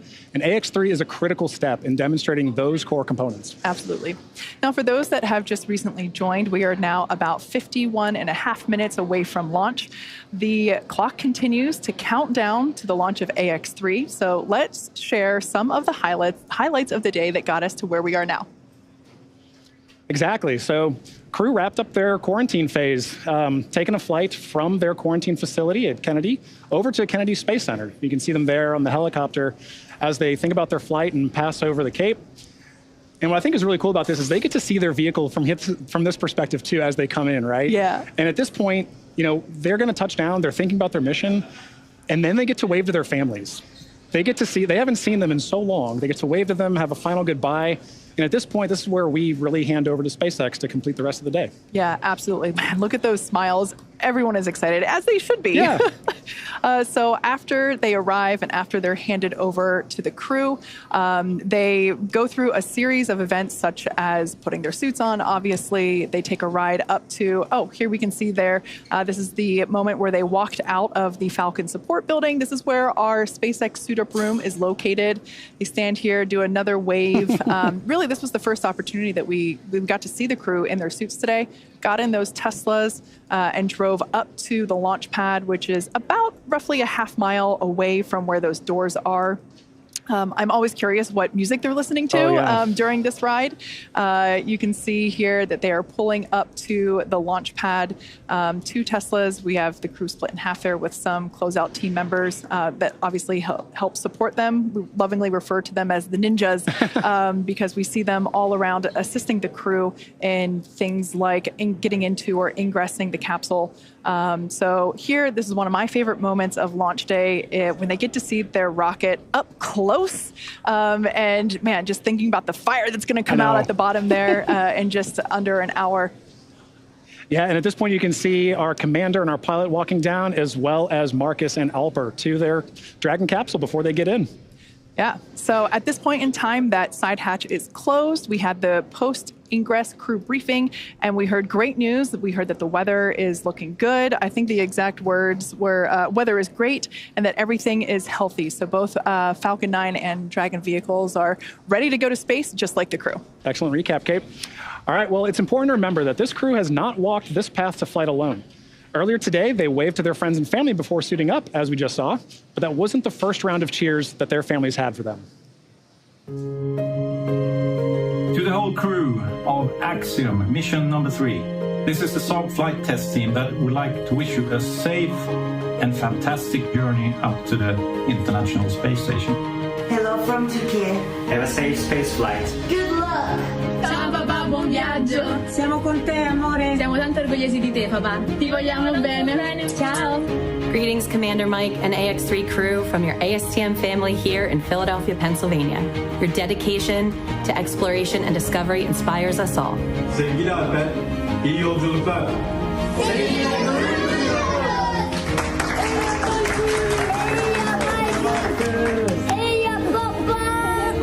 Inno. Rymden!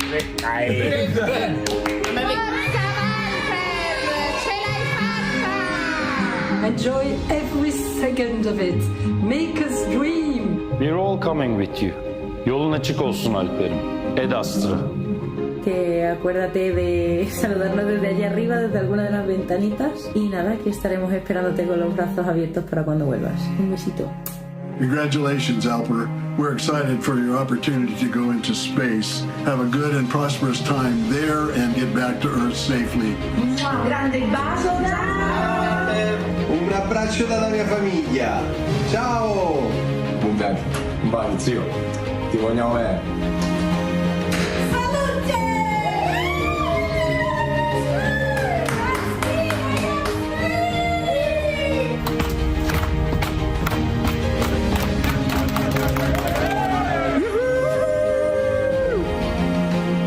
The best of luck and have fun on this life-changing mission. Hey AX3 crew, listen, you guys are about to have a lot of fun. Be sure you get in the cupola a lot, call home, actually call all your friends, and just be sure you tie your sleeping bag down well. I ended up somewhere else one day. It was a hoot. Anyway, have fun, Ad Astra, enjoy. See you when you get back.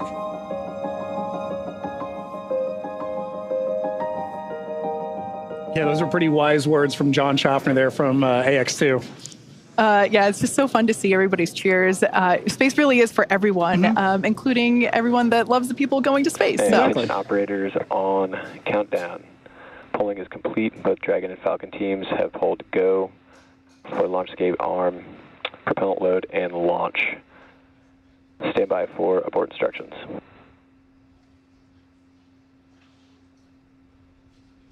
T-minus 45 minutes.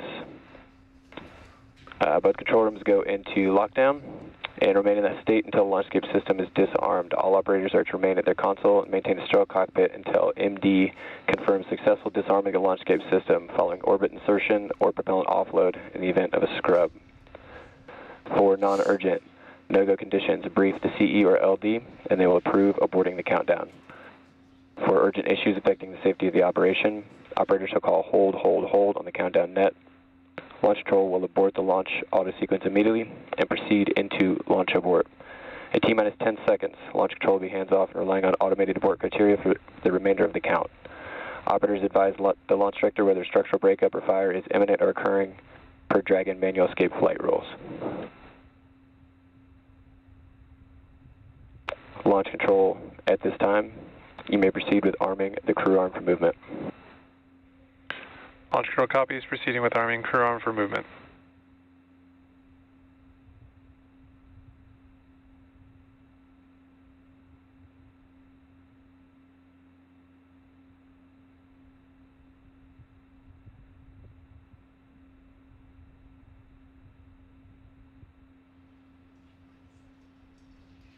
Well, there you heard it. We are go to proceed with propellant load in just under 10 minutes. Crew arm retract has started. And we are beginning to retract that crew access arm. Both the Falcon 9 and Dragon are go for launch. Wow, great view of that on your screen right now. And in a moment, we should hear some additional directions from our launch director to the team. Now, of course, the crew is currently on board, again, with that great view of the crew access arm moving away from Dragon. They're at historic launch pad 39A. So now the range continues to be go for launch, and we're monitoring the clearance area around the launch pad, as well as air and sea space around the flight corridor. Even though we have been keeping an eye on some possible storm cells near the launch site, the conditions are predicted to be acceptable for launch. Downrange landing zones, if needed for an escape, are also go. Now, the full retraction of that crew access arm is expected to take about 2 minutes and will be followed almost immediately with the arming of the launch escape system. Crew arm retraction is complete. There is confirmation that that's complete. And with that, I'll hand it back to you, Kate. Thanks, Ronnie. As we heard, the crew access arm is now moved out of the way. It is in its launch configuration. This is one of the last physical changes to the pad that we will see prior to the liftoff of the AX3 crew. The next milestone that we have coming up will be arming of the launch escape Dragon system. SpaceX, with that, you are go for Section 6, close visors, and arm launch escape system. SpaceX Dragon in work. All right, so right now the crew is activating the launch escape system. They're using the tablets there, the touchscreen in front of them. This system is the first of its kind escape system. It provides the escape capability all the way to orbit. It is our SpaceX Dragon visors closed, arming launch escape system. SpaceX copies. We take every measure possible to ensure the crew has options at all times, including an escape in the worst of scenarios. It is our most solemn duty to make sure the crew gets home to their families. And we're here now seeing like we said, the crew is activating the launch escape system. If engaged, it would utilize the Super Draco engines, which are basically extra powerful versions of the Draco engines that Draco uses while on orbit. So generally speaking, we don't want to activate the Super Dracos, but they're there in case if necessary. So launch escape system arming is now underway. But let's talk a little bit about the control rooms that we are operating. Launch escape system is verified armed.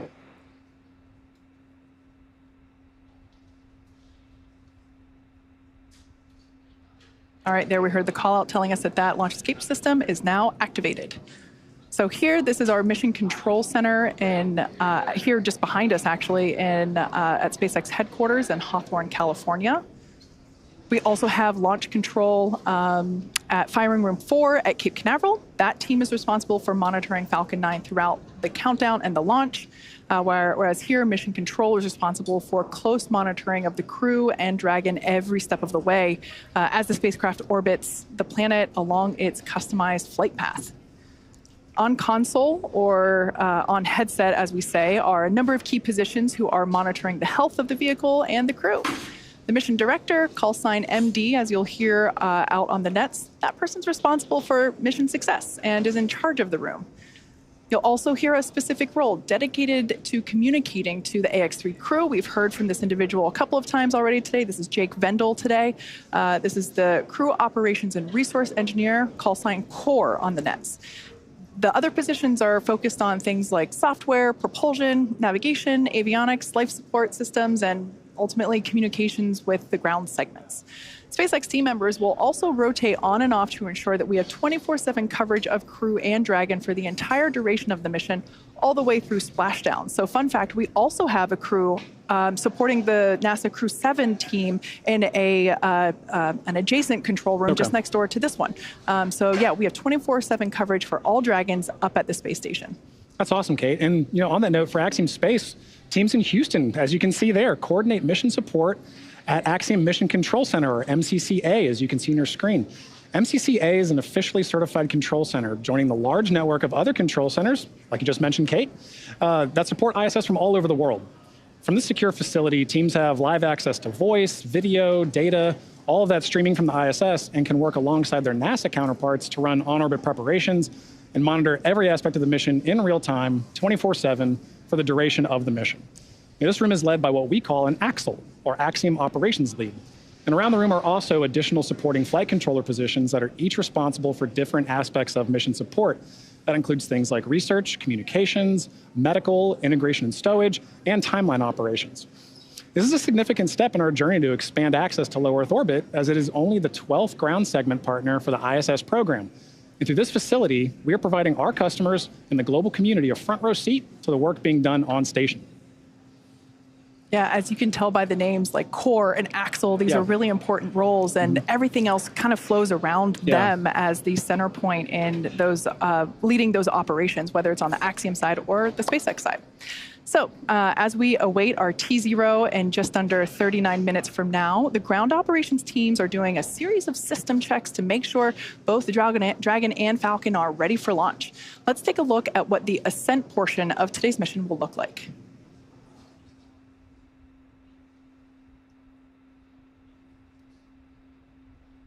Once we hit T-0, we'll watch Falcon 9 and Dragon lift off from historic Launch Pad 39A, which you have a great view of right now, and begin to make their ascent.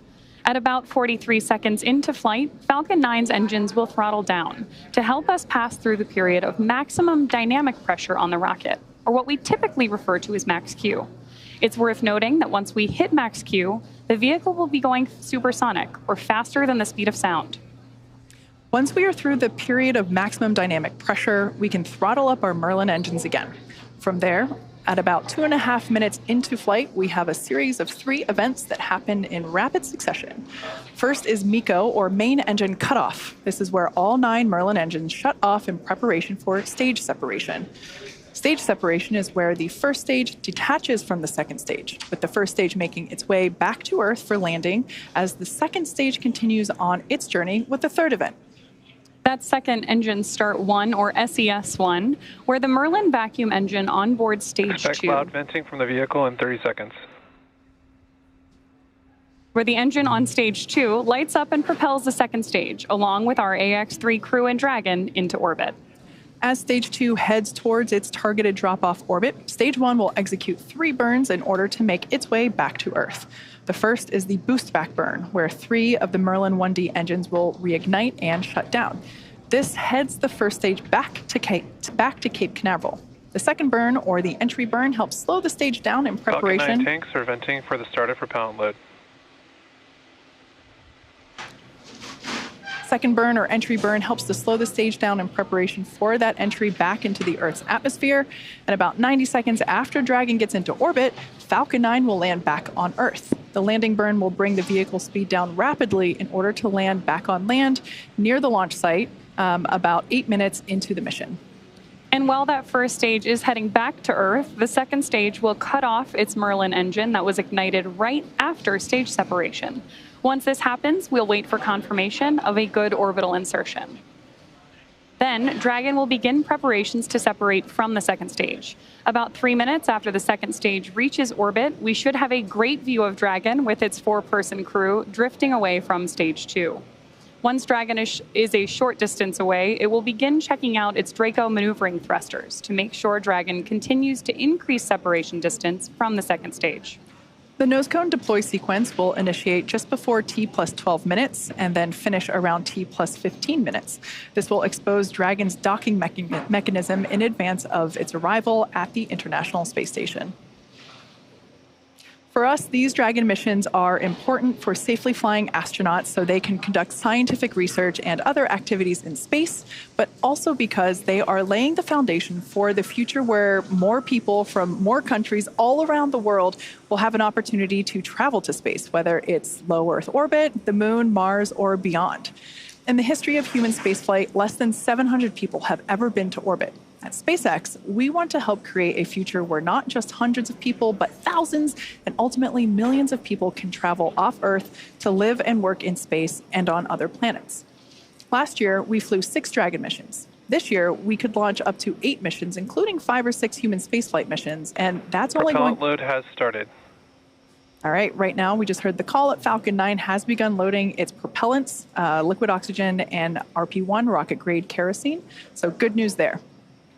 As I was saying, this year that could include 5 or 6 human spaceflight missions, and that's only going to increase in the future.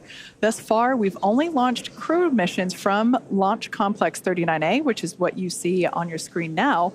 However, to support our growing manifest of Dragon missions, we've recently made some new upgrades to our other Florida launch pad, Space Launch Complex 40, which you see there with a brand new crew access arm being lifted. We're on our way to having 2 launch pads capable of supporting human spaceflight missions, meaning we'll have more opportunities to fly people on Dragon to orbit. If you're interested in helping us advance the future of human spaceflight and potentially fly on a future Dragon mission, check out spacex.com/human spaceflight to learn more.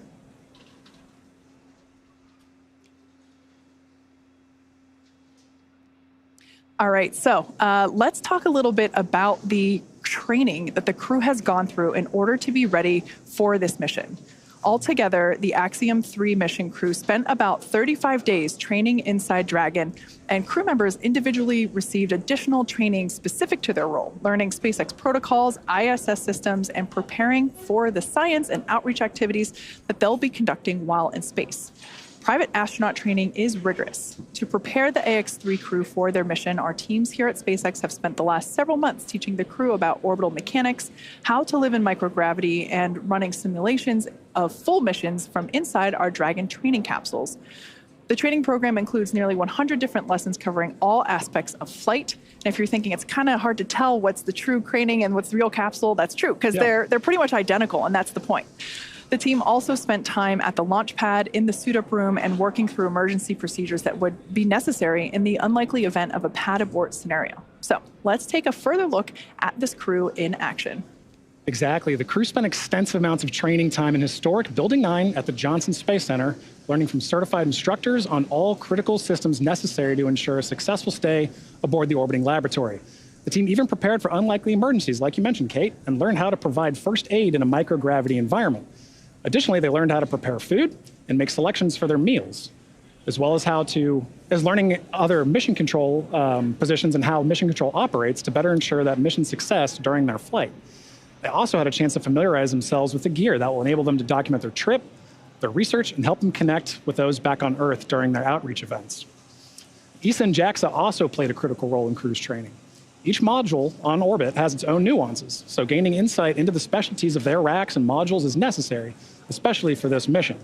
Extensive training on station navigation, on-orbit familiarization, emergency response, and repetition of walking through processes and procedures all help the crew maximize every second that they have during their flight. Simulating science research, operations, and even discussing how to sleep in space are all necessary lessons on the path to mission readiness.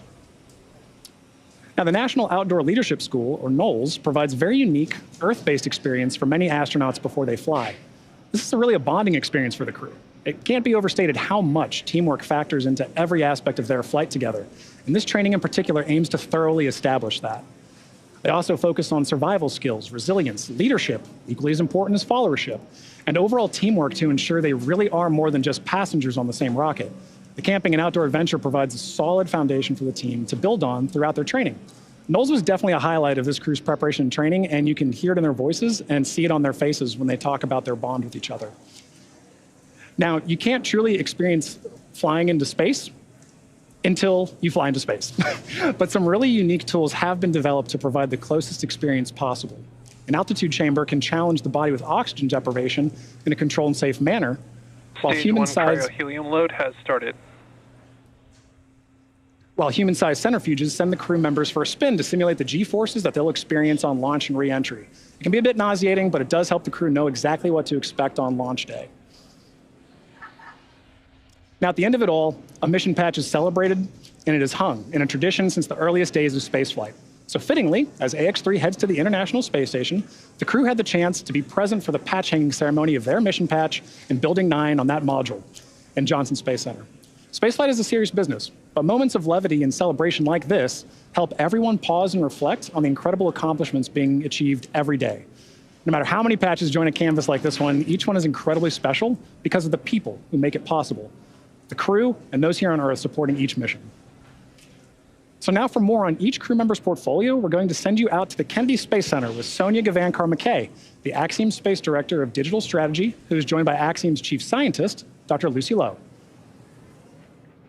Building on the success from AX1 and 2, now 3 has over 30 experiments, and some of them returning customers. Lucy, good to have you back. This is one of my favorite parts of the pre-launch broadcast because we get to talk about all the science that's happening.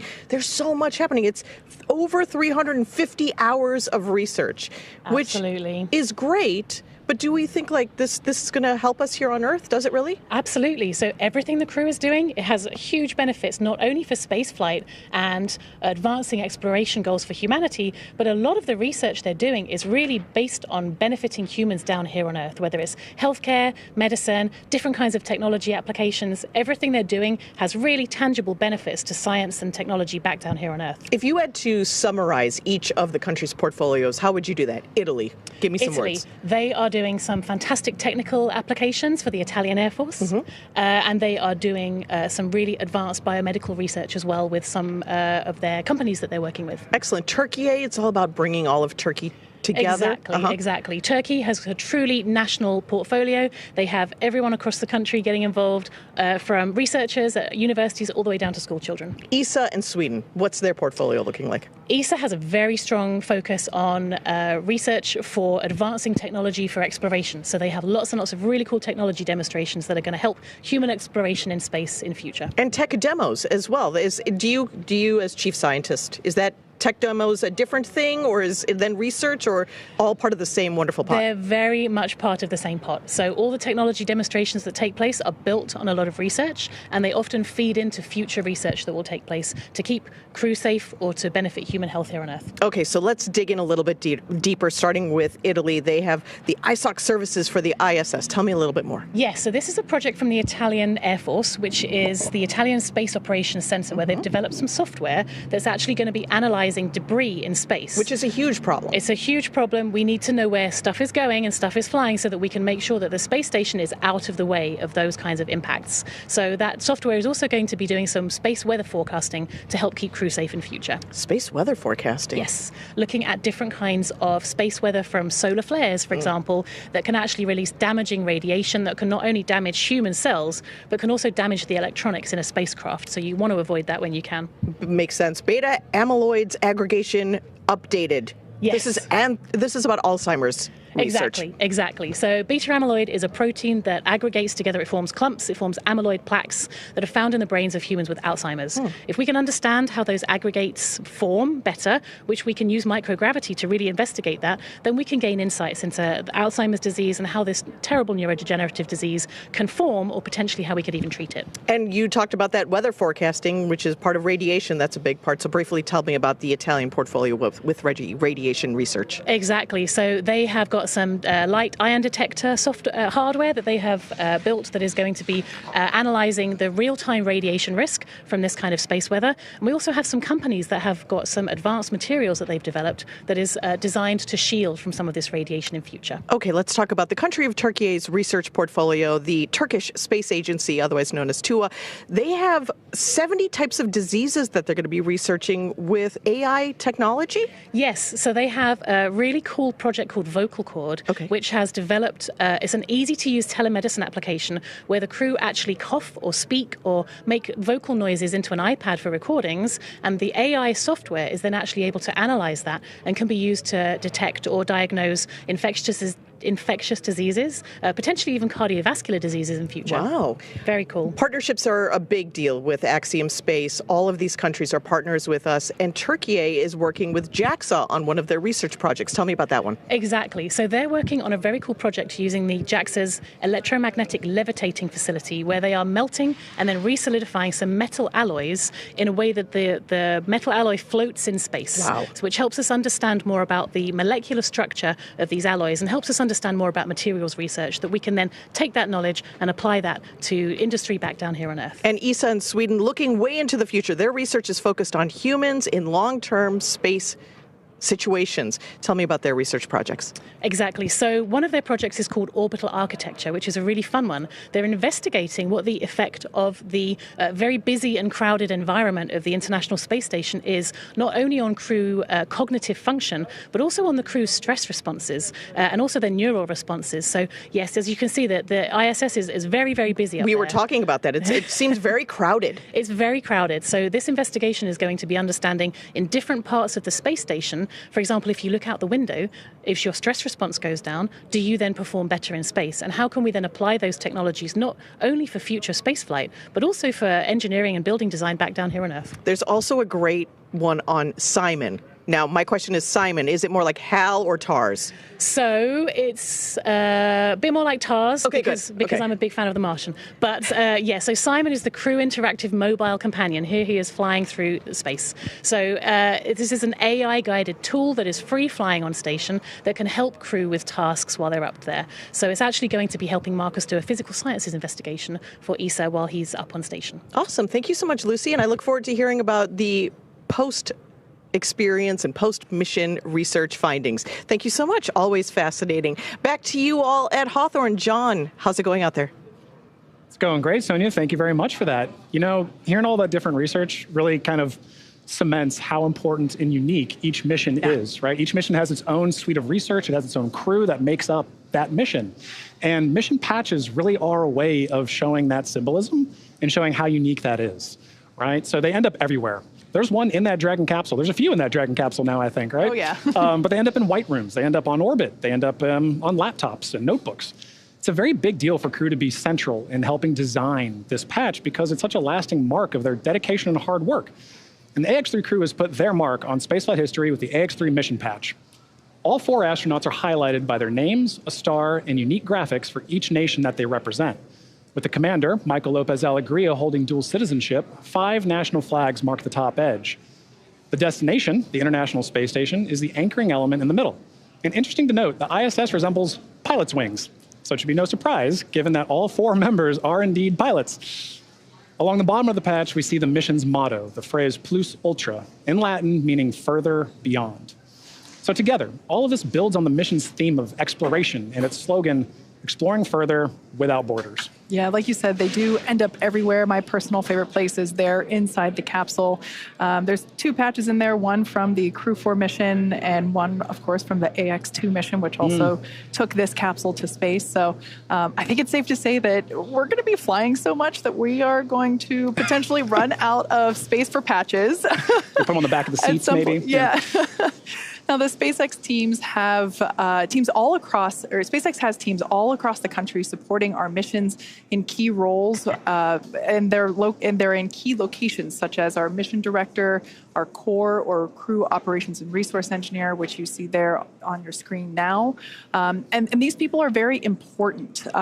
We keep talking about the countdown, and this launch countdown is the framework that syncs all of these teams up together. It's incredibly important. Yeah, you're absolutely right. We've heard a lot of that today, right? As we're talking, we're hearing these loops or nets, right, of all these flight controllers talking. That's because communication is key. The entire mission, from launch, on orbit, all the way back down to splashdown, is a tightly choreographed dance between all of those parties, and that's where communication comes in. For sure. It's precise communication specifically is paramount throughout the mission in order to be successful, not just for today and on the way to the station, but continually for the next 2 weeks, all the way through splashdown. Like I mentioned before, we have another team supporting the capsule that's on station for Crew 7. So yeah, it's all the way through until the mission is complete. Exactly, and highlighting that communication, you see those 2 teams just on your screen there. Those are 2 of the many that work together.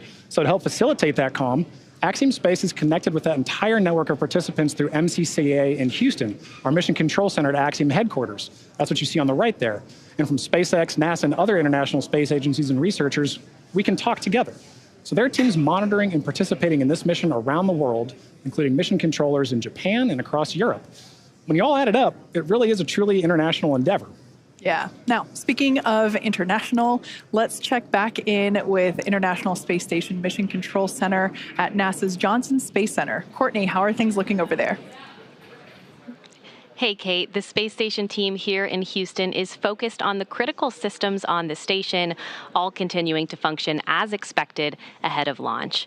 The teams have verified the command path from the ground up through our constellation of communication satellites to the station, and everything is looking good, and the station will be ready to receive Dragon Saturday morning. Now, once the AX3 crew arrives at the station, there will officially be 7 nations aboard the station. They will be greeted by the Expedition 70 crew, NASA astronauts Andy Mogensen, Jasmine McBelly, and Laurel O'Hara, Roscosmos cosmonauts Konstantin Borisov, Oleg Kononenko and Nikolai Chub, and JAXA astronaut Satoshi Furukawa. And once Dragon is fully docked to the station, the team here in Houston will assist the Axiom Space and Space Station astronauts with leak checks as they work to open hatches on both the Dragon side and inside the station's pressurized mating adapter. We expect hatch opening to take place approximately 2 hours after docking. Flight directors Diane Daly and Diana Trujillo are on console now, leading flight controllers for launch, and flight director Judd Freeling will lead teams for docking on Saturday. Mission control in Houston is go for launch. Now with that, let's connect with Sonia at Kennedy Space Center.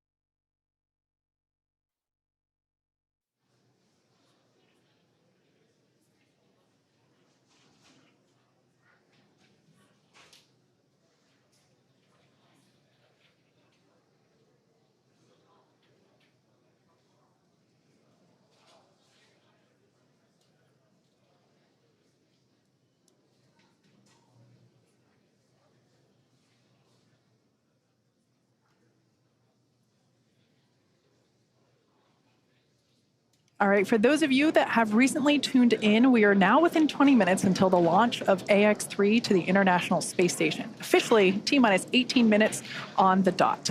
We've had a pretty clean countdown so far today. As I mentioned before, this launch countdown is the framework that syncs everybody together. We have teams in Houston, here at SpaceX headquarters in Hawthorne, California, of course at the Cape itself, firing room 4, and everything is proceeding nominally. The reports that we heard earlier during the post-crew ingress briefing was that the weather was great, although we can see here on our screen a little cloudy, but we see some blue skies through there, so love to see that. We also heard that the team was working no major issues. Both Falcon and Dragon remained healthy. At T-minus, I believe it was 35 minutes. Yeah, T-minus 35 minutes, we began prop load or propellant loading. We now see some of these white clouds billowing from the vehicle. This is totally normal during this propellant load phase. We are currently loading our super chilled, also known as densified liquid oxygen onto the vehicle, as well as rocket-grade kerosene, or RP1. We will continue to see these clouds kind of forming, and we'll get even more of them right after those closeout lines complete at T-minus 3 and 2 minutes, when both the first and second stages complete all of its propellant loading. Like I said, everything continues to look great. The crew is currently strapped into their seats. There's a 5-point safety harness. You can think of it like a seatbelt, but it's a little bit more advanced than that. Actually, we see a live view of the crew there waiting so patiently as we are getting... All right, so there we heard that call out that stage 2 LOX load has initiated. That is that super chilled liquid oxygen being loaded onto the Falcon 9 second stage, which of course is the part of the rocket just below that black and white trunk section that we see there on screen. So the crew, at this particular view, the person on the far left is Marcus Want, one of our mission specialists. To his right is pilot Walter Vilade. To his right is Commander Michael Lopez Alegria, or MLA, and on the very far right, mission specialist Alper Izarauche.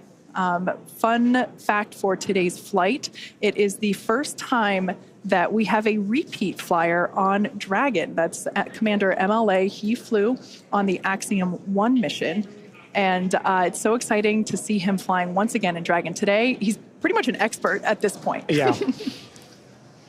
All right, well, thank you for that update, Kate. And now for an update from Sonia Gavankar-McKay at Kennedy Space Center with Deputy Administrator Bill Nelson. Thanks so much, John. I'm now joined by NASA Administrator Bill Nelson. Thank you so much for joining us. We're so very close. NASA has so many decades worth of great relationships in the private sector with the commercial sector. Is this a winning strategy for the future? I know NASA is looking now further than LEO into going to the moon and even further. What does this look like going further, and what are we building on? It's the new era of the golden age of space adventurism. We go back to the moon, for example, not only with our commercial partners, and the 2 landers will be built by commercial companies, but we also go back to the moon with our international partners. Right. And that's quite a difference from a half century ago when we first went to the moon. And that's the way that our space flight is in low Earth orbit as well. Look at the international cooperation on the space station. Look at now the commercial operation on the space station as evidenced by this flight here today. This moment really is that culmination of that international partnership, private, commercial, all of these things building on each other. How important is this for NASA to develop these commercial partnerships and across varying fields? I mean, Axiom Space, of course, building the Axiom Station. We're working on the suits that'll be worn on the moon by the Artemis crew. How important are these partnerships for NASA? Well, it's essential. We want to get out of low Earth orbit. We want to go and explore the cosmos. And so the more that we can bring commercial business off the face of the Earth up to low Earth orbit, and, for example, replace the International Space Station when it ages out in 2030 with a commercial space station that then we can become a person who rents space to train our astronauts before we send them out to the moon and on to Mars.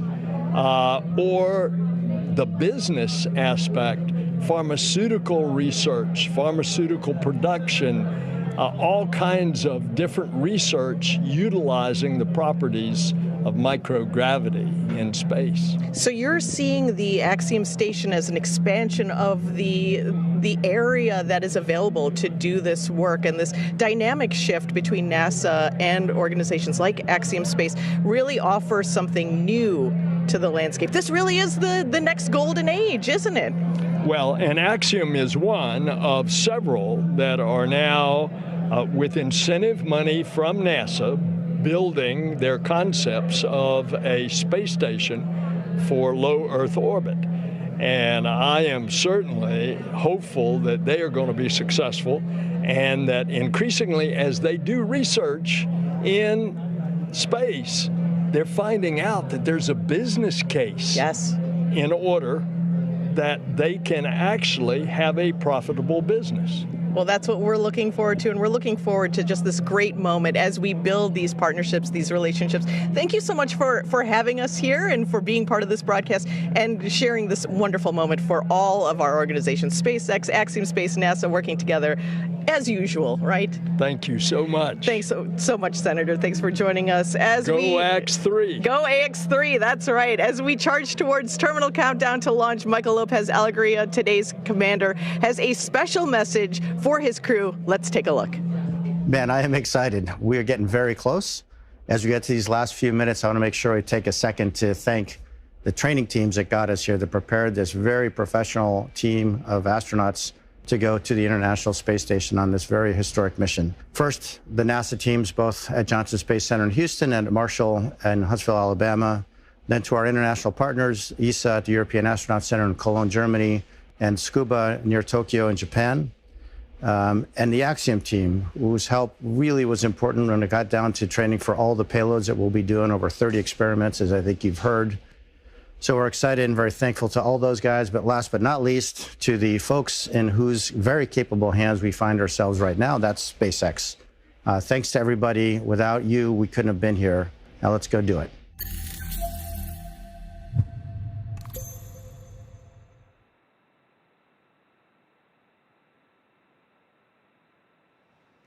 Great view of our AX3 crew there, strapped in and ready for liftoff just over 10 minutes from now.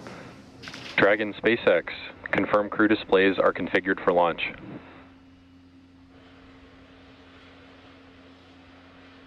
SpaceX Dragon, the displays are so configured, and do you mind if I say a few words here, Jake?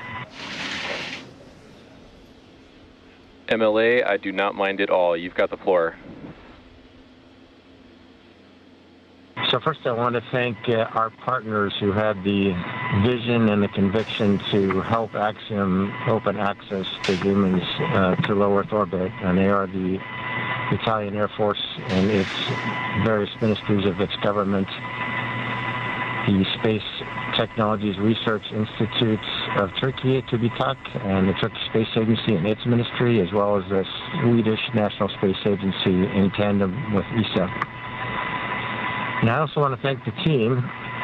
If you're listening to this through an earpiece sitting in Hangar X and Launch Control or in Hawthorne and Mission Control, you're on the team. And the same is true of people who'll be sitting at those consoles and consoles just like them, and Mission Control in Houston and the Payload Operations and Integration Center in Huntsville.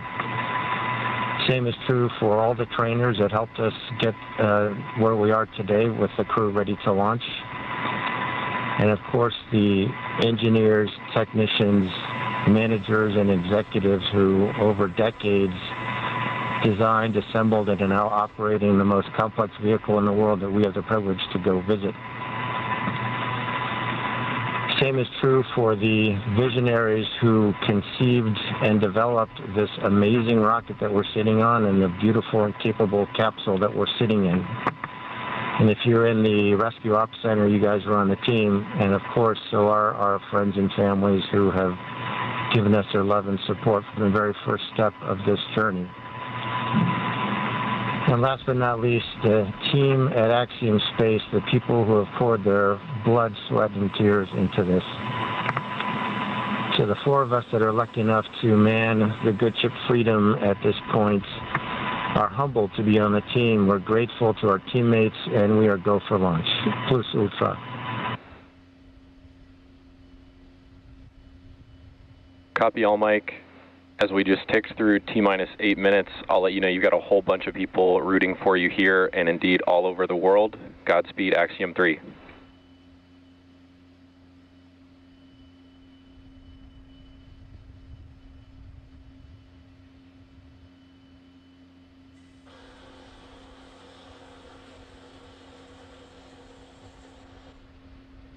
Some really nice words there coming to us from Commander Michael Lopez Alegria.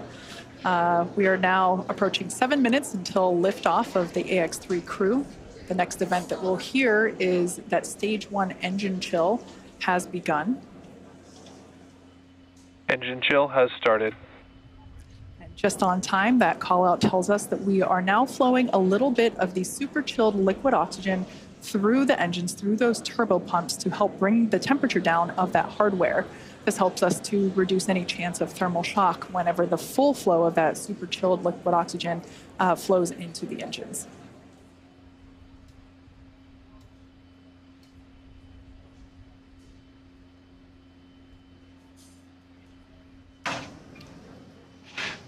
LOX load continues for Falcon 9. We're fully... Stage 1 RP1 load is complete. So good call-outs there that we have completed loading RP1, which is a highly refined type of kerosene on board Stage 1 of Falcon 9. You've got that great view on your screen. As we mentioned earlier, Falcon 9 is an RP1 and liquid oxygen fueled vehicle, so LOX fueling continues on the vehicle on both the first and second stage.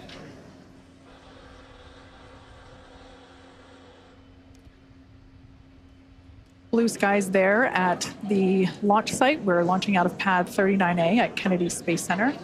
We are 60% go for those weather conditions, which we're always keeping an eye on around the Florida airspace. Next event that we have coming up is the terminal count for Dragon. This involves a couple of things, but primarily just means that Dragon will be transitioning to internal power. Great view there of the Dragon capsule, as well as the Dragon trunk, which is the unpressurized section just below the pressurized section, which of course is where we have the crew sitting.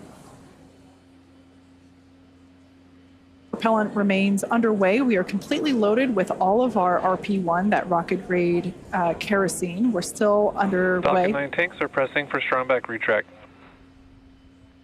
Dragon is in configure for terminal count. So like Kate mentioned, we are heading into terminal count, and Falcon 9 is ready for that configuration. We also just heard the call out that the Falcon 9 tanks are pressurized for strong back retraction. The strong back is that white structure you see to the right of the vehicle right now. That's used not only to connect the vehicle's umbilicals, but also as a structural support system. The strong back is retracting? Up until it begins to retract, which we just heard the call out for here. That's the mechanism we use both to move the rocket out to the launch side and pull it into its vertical orientation ahead of launch. Now we'll keep an eye on it as it retracts slightly here on your screen. We'll be able to see those clamp arms begin to open. And there they are now. And then that strong back will retract a couple degrees away. It will retract even further upon ignition of the engines to clear the way for Falcon 9's ascent.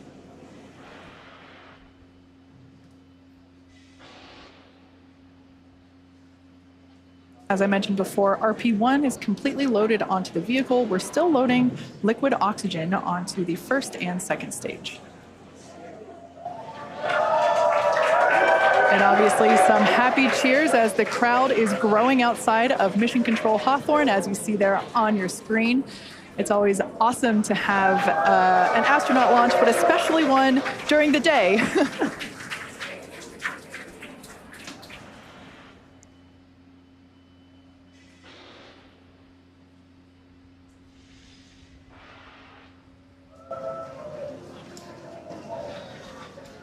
Stage 1 LOX load is complete. With that confirmation, we know that stage 1 is fully loaded. Team is thrilled to hear that news behind me.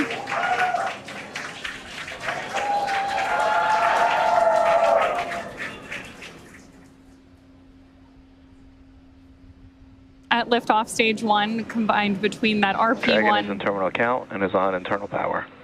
There is confirmation that Dragon is on internal power and headed into the final minutes of our countdown.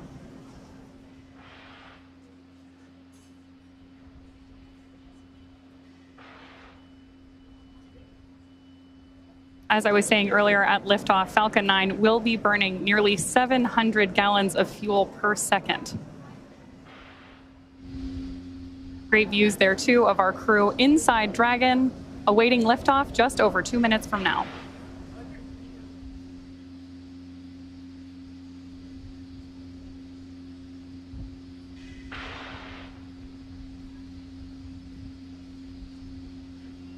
We're now standing by for completion of LOX load on the second stage. Just topping off. LOX load complete. And there's that call out. And more cheers from our crowd here at Hawthorne, California. Dragon is in auto idle. Confirmation there that Dragon is in auto idle. Wow, great view of 39A on your screen right there as we head toward launch. Gas closeout and started. Expect loud venting.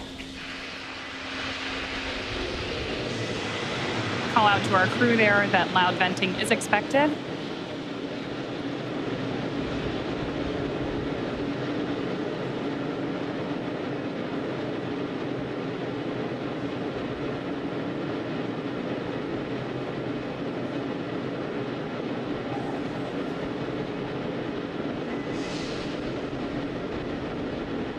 Falcon 9 is in startup.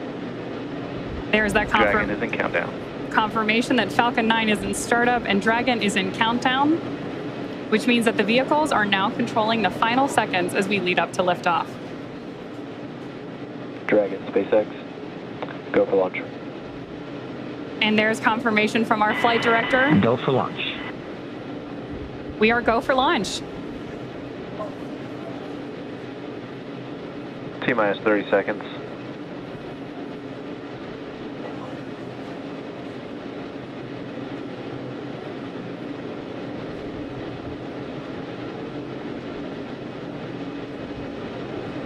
T-minus 15.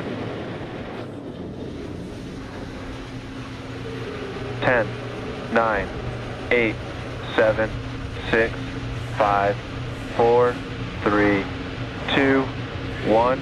Ignition, engine full power, and liftoff. Go Axiom Space.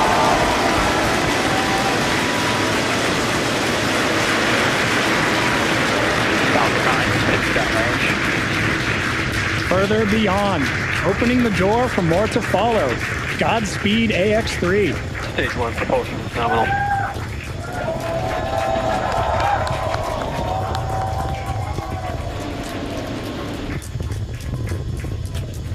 Of course, if you are just joining us, this is the launch of the Axiom 3 launch to the International Space Station. Those incredible views on your screen, and there's our first shot of the AX3 crew inside Dragon on ascent. Now, in just a few seconds here, we should hear the call out that Falcon 9... power and telemetry. Stage 1 throttle down. There's that call out that Falcon 9's engines are throttling down to help us pass through the period of maximum dynamic pressure during ascent. Max Q. There's that call out for Max Q. Falcon 9 is supersonic. And that Falcon 9 is going faster than the speed of sound. Now, at this point, we will begin to throttle Falcon 9's engines back up. Stage 1 throttle up. There's that call out for mission control as well, as our AX3 crew continues on their way to space.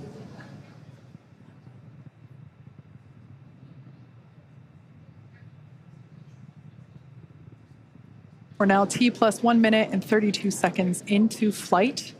The next event we have is MVAC chill, similar to what... MVAC chill underway. There's that call telling us that, again, we're flowing a little bit of that super chilled liquid oxygen. Stage 1 Bravo.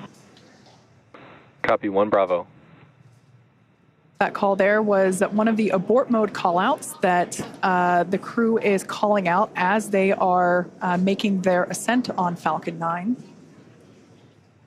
Now, we're less than 30 seconds or a few seconds away from 4 events that will happen in rapid succession. Main engine cutoff, or MECO, as it's there on the bottom of your screen, stage separation, ignition of the first stage engine, and the first stage's boost back burn.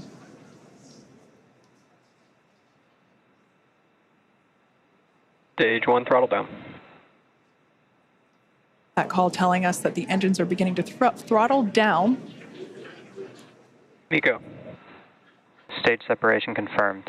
SpaceX Dragon 2 Alpha. Some loud cheers here as we can see that the Stage 1 boost back startup. first and second stages have separated.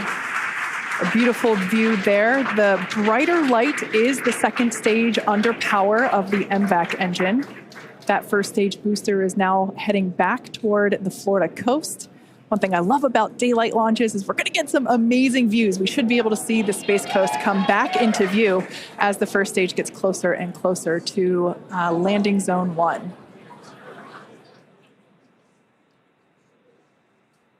Note that that first stage is actually still coasting to its apogee. So it's about, as you can see there on your screen, 114, 115 kilometers above the Earth's surface. And it's going to keep coasting for a little bit. Beautiful view there on the right-hand side of your screen of that MVAC engine. Boost back shut down. All right, that boost back burn has concluded on the first stage. Everything looks nominal with the second stage trajectory. Everything also looking good. Dragon, SpaceX, trajectory nominal. Everything looking good on the first stage as well as we see those grid fins begin to deploy. SpaceX Dragon loud and clear. Now, the next 2 major events we're tracking for the first stage, which right now is on the left-hand side of your screen, is going to be the entry burn at about T plus 6.5 minutes, where we'll light 3 of Falcon 9's first stage engines, followed shortly thereafter by the landing burn at T plus 7 minutes and 32 seconds, which will be a single engine burn to bring us back to landing zone 1 at Kennedy Space Center. Great view there of our crew on board. And you can, of course, always keep an eye on their telemetry down in the bottom corner of your screen.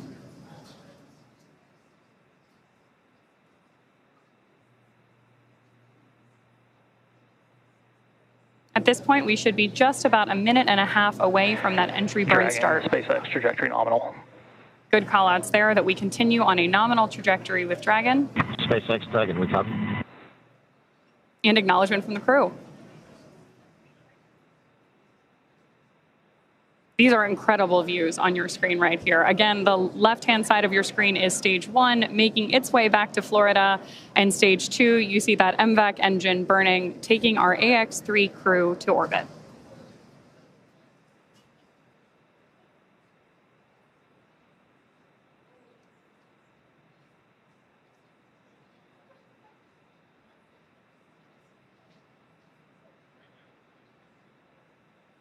That entry burn we're waiting on here is going to be a relatively quick burn, and what we're doing with our first stage is effectively scrubbing off some of that velocity as we come in for landing.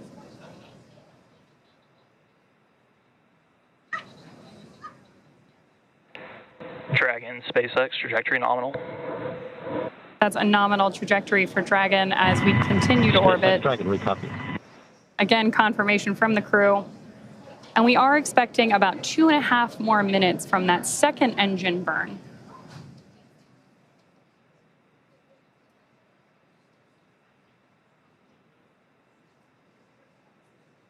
Stage 1 entry burn startup.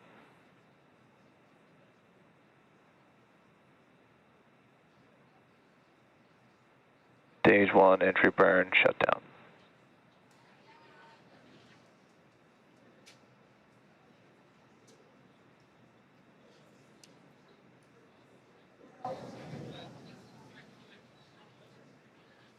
As we heard the call out, that entry burn has concluded.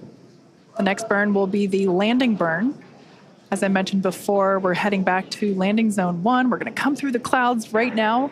Dragon, SpaceX, trajectory nominal. Everything continues to look nominal for SpaceX Dragon, we copy. For the second stage there on the right-hand side of your screen. These views really are breathtaking.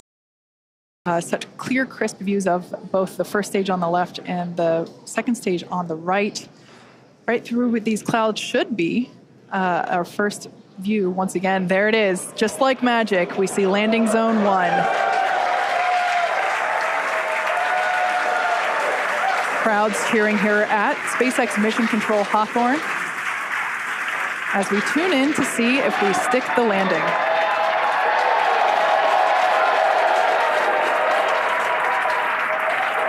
And if you couldn't tell by the loud cheers, we did Stage 2 FTS has saved. We did stick that landing. Falcon 9 has landed once again. But turning our attention back to the crew, as you see there, our next event is second engine cutoff, or SECO, as it's referred to there at the bottom of your screen. Second stage will coast for a few minutes until Dragon is commanded to separate. A lot of just the energy here at SpaceX Mission Control is buzzing. You can hear commentary behind us. Right now, the crew is experiencing about 3 Gs, so pretty much a roller coaster for those thrill seekers out there. Stage 2 is in terminal guidance. And we are about 20 seconds away from that second engine cutoff. MLA will know this this feeling very well, this experience of going from now almost 4 Gs to SpaceX Dragon Shannon. To Copy Shannon. As another abort mode there being called out. Now standing by for second engine cutoff.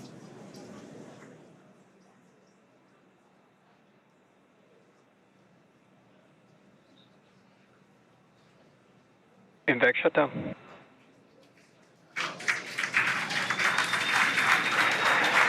Dragon, SpaceX, you're in a nominal orbit.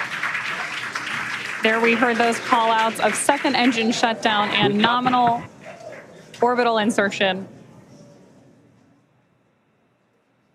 Launch escape system disarmed.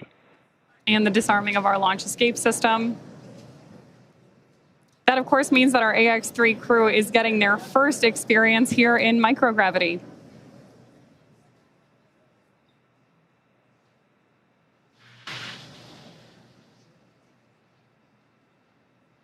Right now, Dragon is performing a series of onboard checks to ensure that we're ready to begin actuating those Draco maneuvering thrusters on board the vehicle.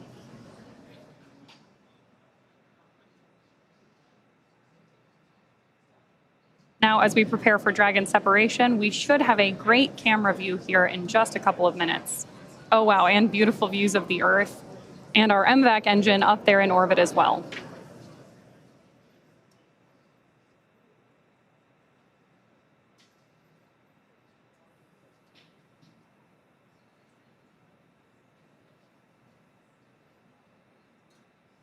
Views there as we await that separation.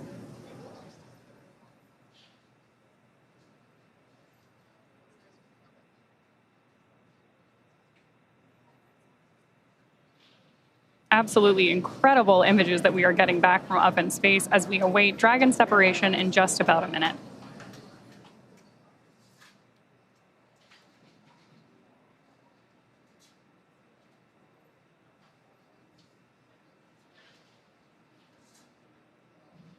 More views there of our AX-3 crew on board Dragon.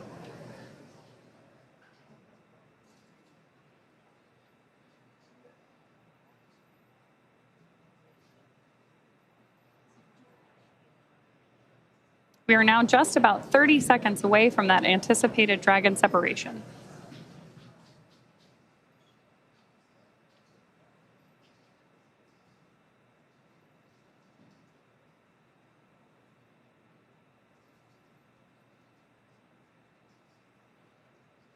Starting to see the crew there play a little bit with the fact that they are operating in microgravity.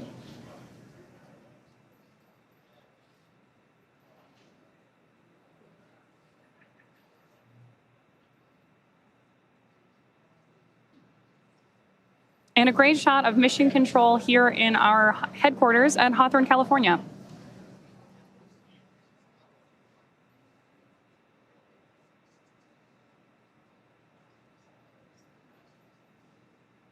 This camera view here is taking a look at Dragon. What we're waiting for is nose cone deployment, among other things, which, as Kate mentioned earlier, there we go. Dragon separation confirmed. As you can see, Dragon has separated from the second stage. A pretty cool view here looking up at the heat shield that will return the AX-3 crew back to Earth in just about 2 weeks. So this is our first view of AX-3 flying free.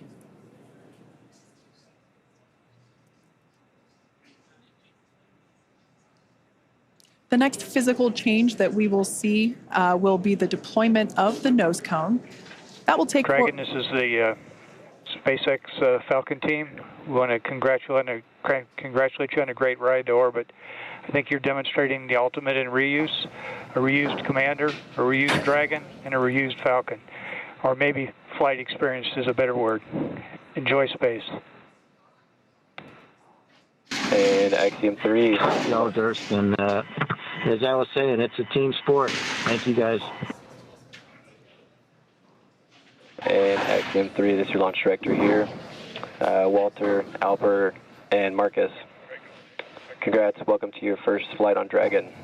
Mike, on the other hand, welcome to the Dragon Frequent Flyer Club. I imagine you'll have enough miles to qualify for platinum status after this flight. Godspeed, Axiom 3, cheers. Mark, thanks to you and your team. We're very grateful up here. So some back and forth between the AX-3 crew as well as AX-3 Chief Engineer Bill Gerstenmayer, who, oh, I heard the ping. That is our first Quindar tone of AX-3. Fun fact, Bill Gerstenmayer was actually chief engineer on AX-1, which is the mission that MLA was also commander of. So if you want to talk about reuse, we also have some reuse on our side as well. We also heard some nice words from launch director Mark Soltis. So just some really nice communication from both the Falcon team and the Dragon team to the AX-3 crew. And with that, our AX-3 crew is in orbit and on their way to the International Space Station. Obviously, great views of the crew there. And now mission control, again, that's... SpaceX Dragon. Jake, any chance you could encode one of the centerline cameras? We could watch the nose cone. The crew's getting right into it. I love it. Dragon, we copy on the request.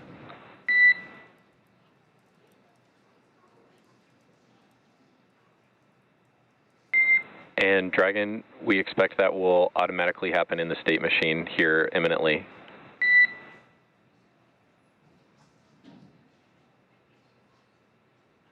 So with that, we are going to throw it back over We see hooks still traveling. Okay, we stand by.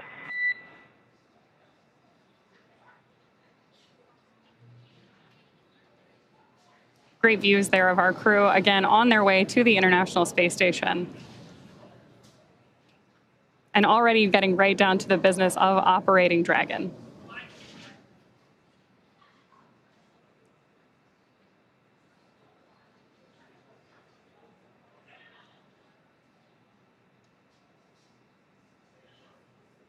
You can still see a huge number of our team gathered behind mission control. Dragon SpaceX, we see nominal dehumidifier activation and service section Draco checkouts. And confirmation that we're getting nominal checkouts of those Draco thrusters on board Dragon. Copy, Jake. And for your awareness, we have visors open. Crew are well, feeling well. Copy, great news.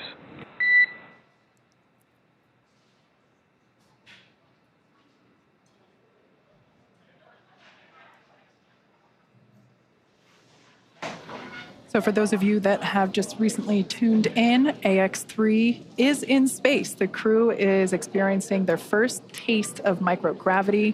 Here is a view of our MVAC engine, which has been shut down. The crew has actually separated away from the second stage, which is where that MVAC engine is located.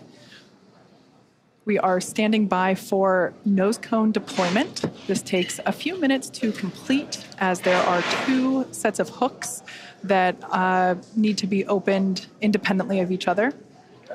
By deploying the nose cone, we are able to expose the docking mechanism, which is, of course, what the crew will utilize, what Dragon will utilize to autonomously dock with the International Space Station.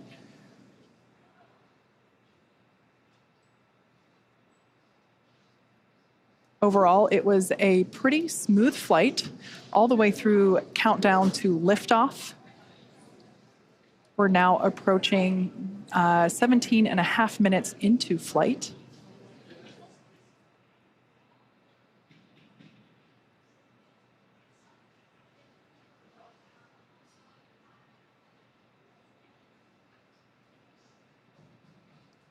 Once again, the next milestone will be to deploy the nose cone.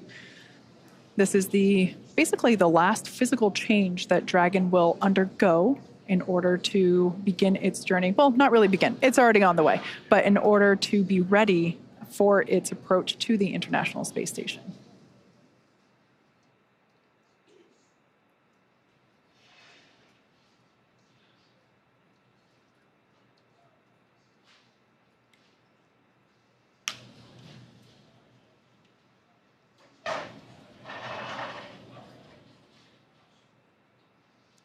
All right, so it's hard to see at the moment because the camera is still close to the hardware, but this is the nose cone opening.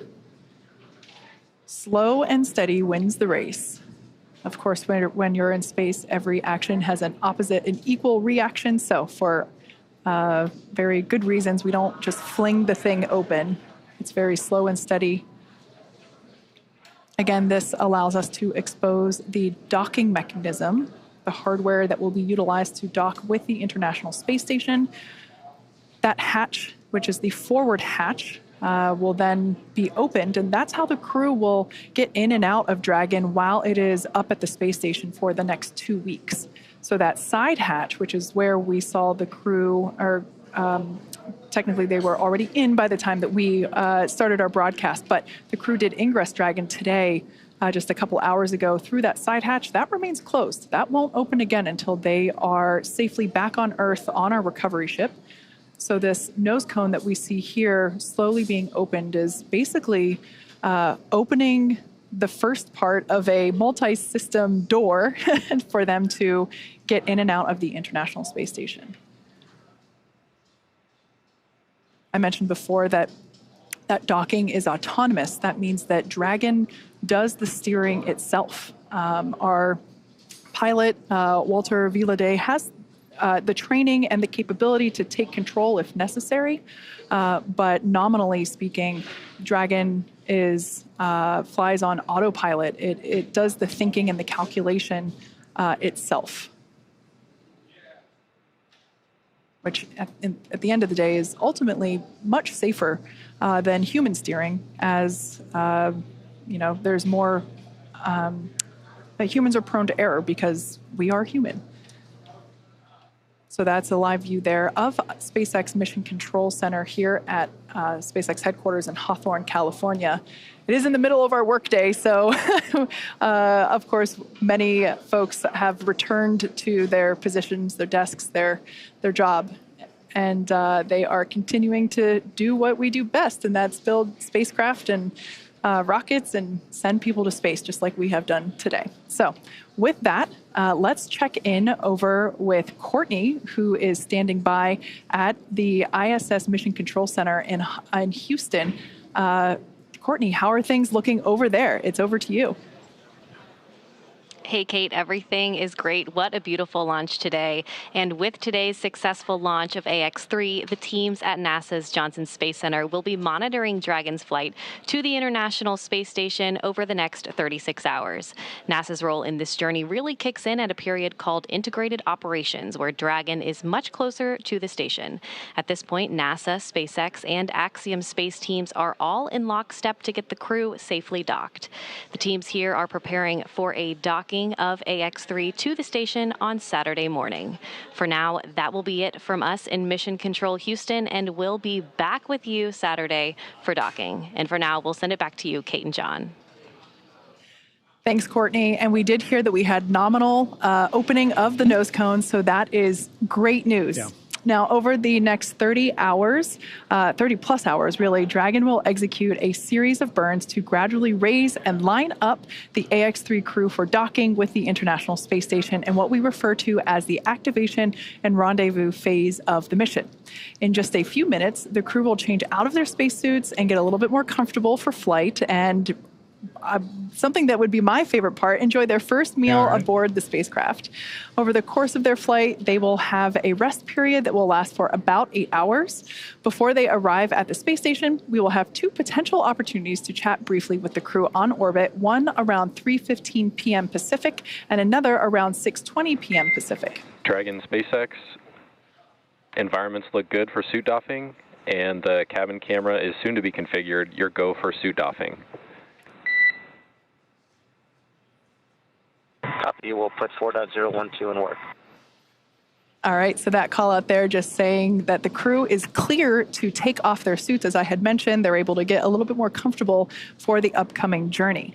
Now, we were talking about some on-orbit opportunities to chat with the crew. While we are hopeful that one of those opportunities will work out, neither opportunity is guaranteed, as they are, unfortunately, dependent on both crew schedule and ground station coverage. However, if we are able to support, we'll make an announcement on our social media channels no later than 15 minutes before the event start time. In the meantime, be sure to keep tabs on the mission at axiomspace.com, and you can also track... And Dragon cameras are external.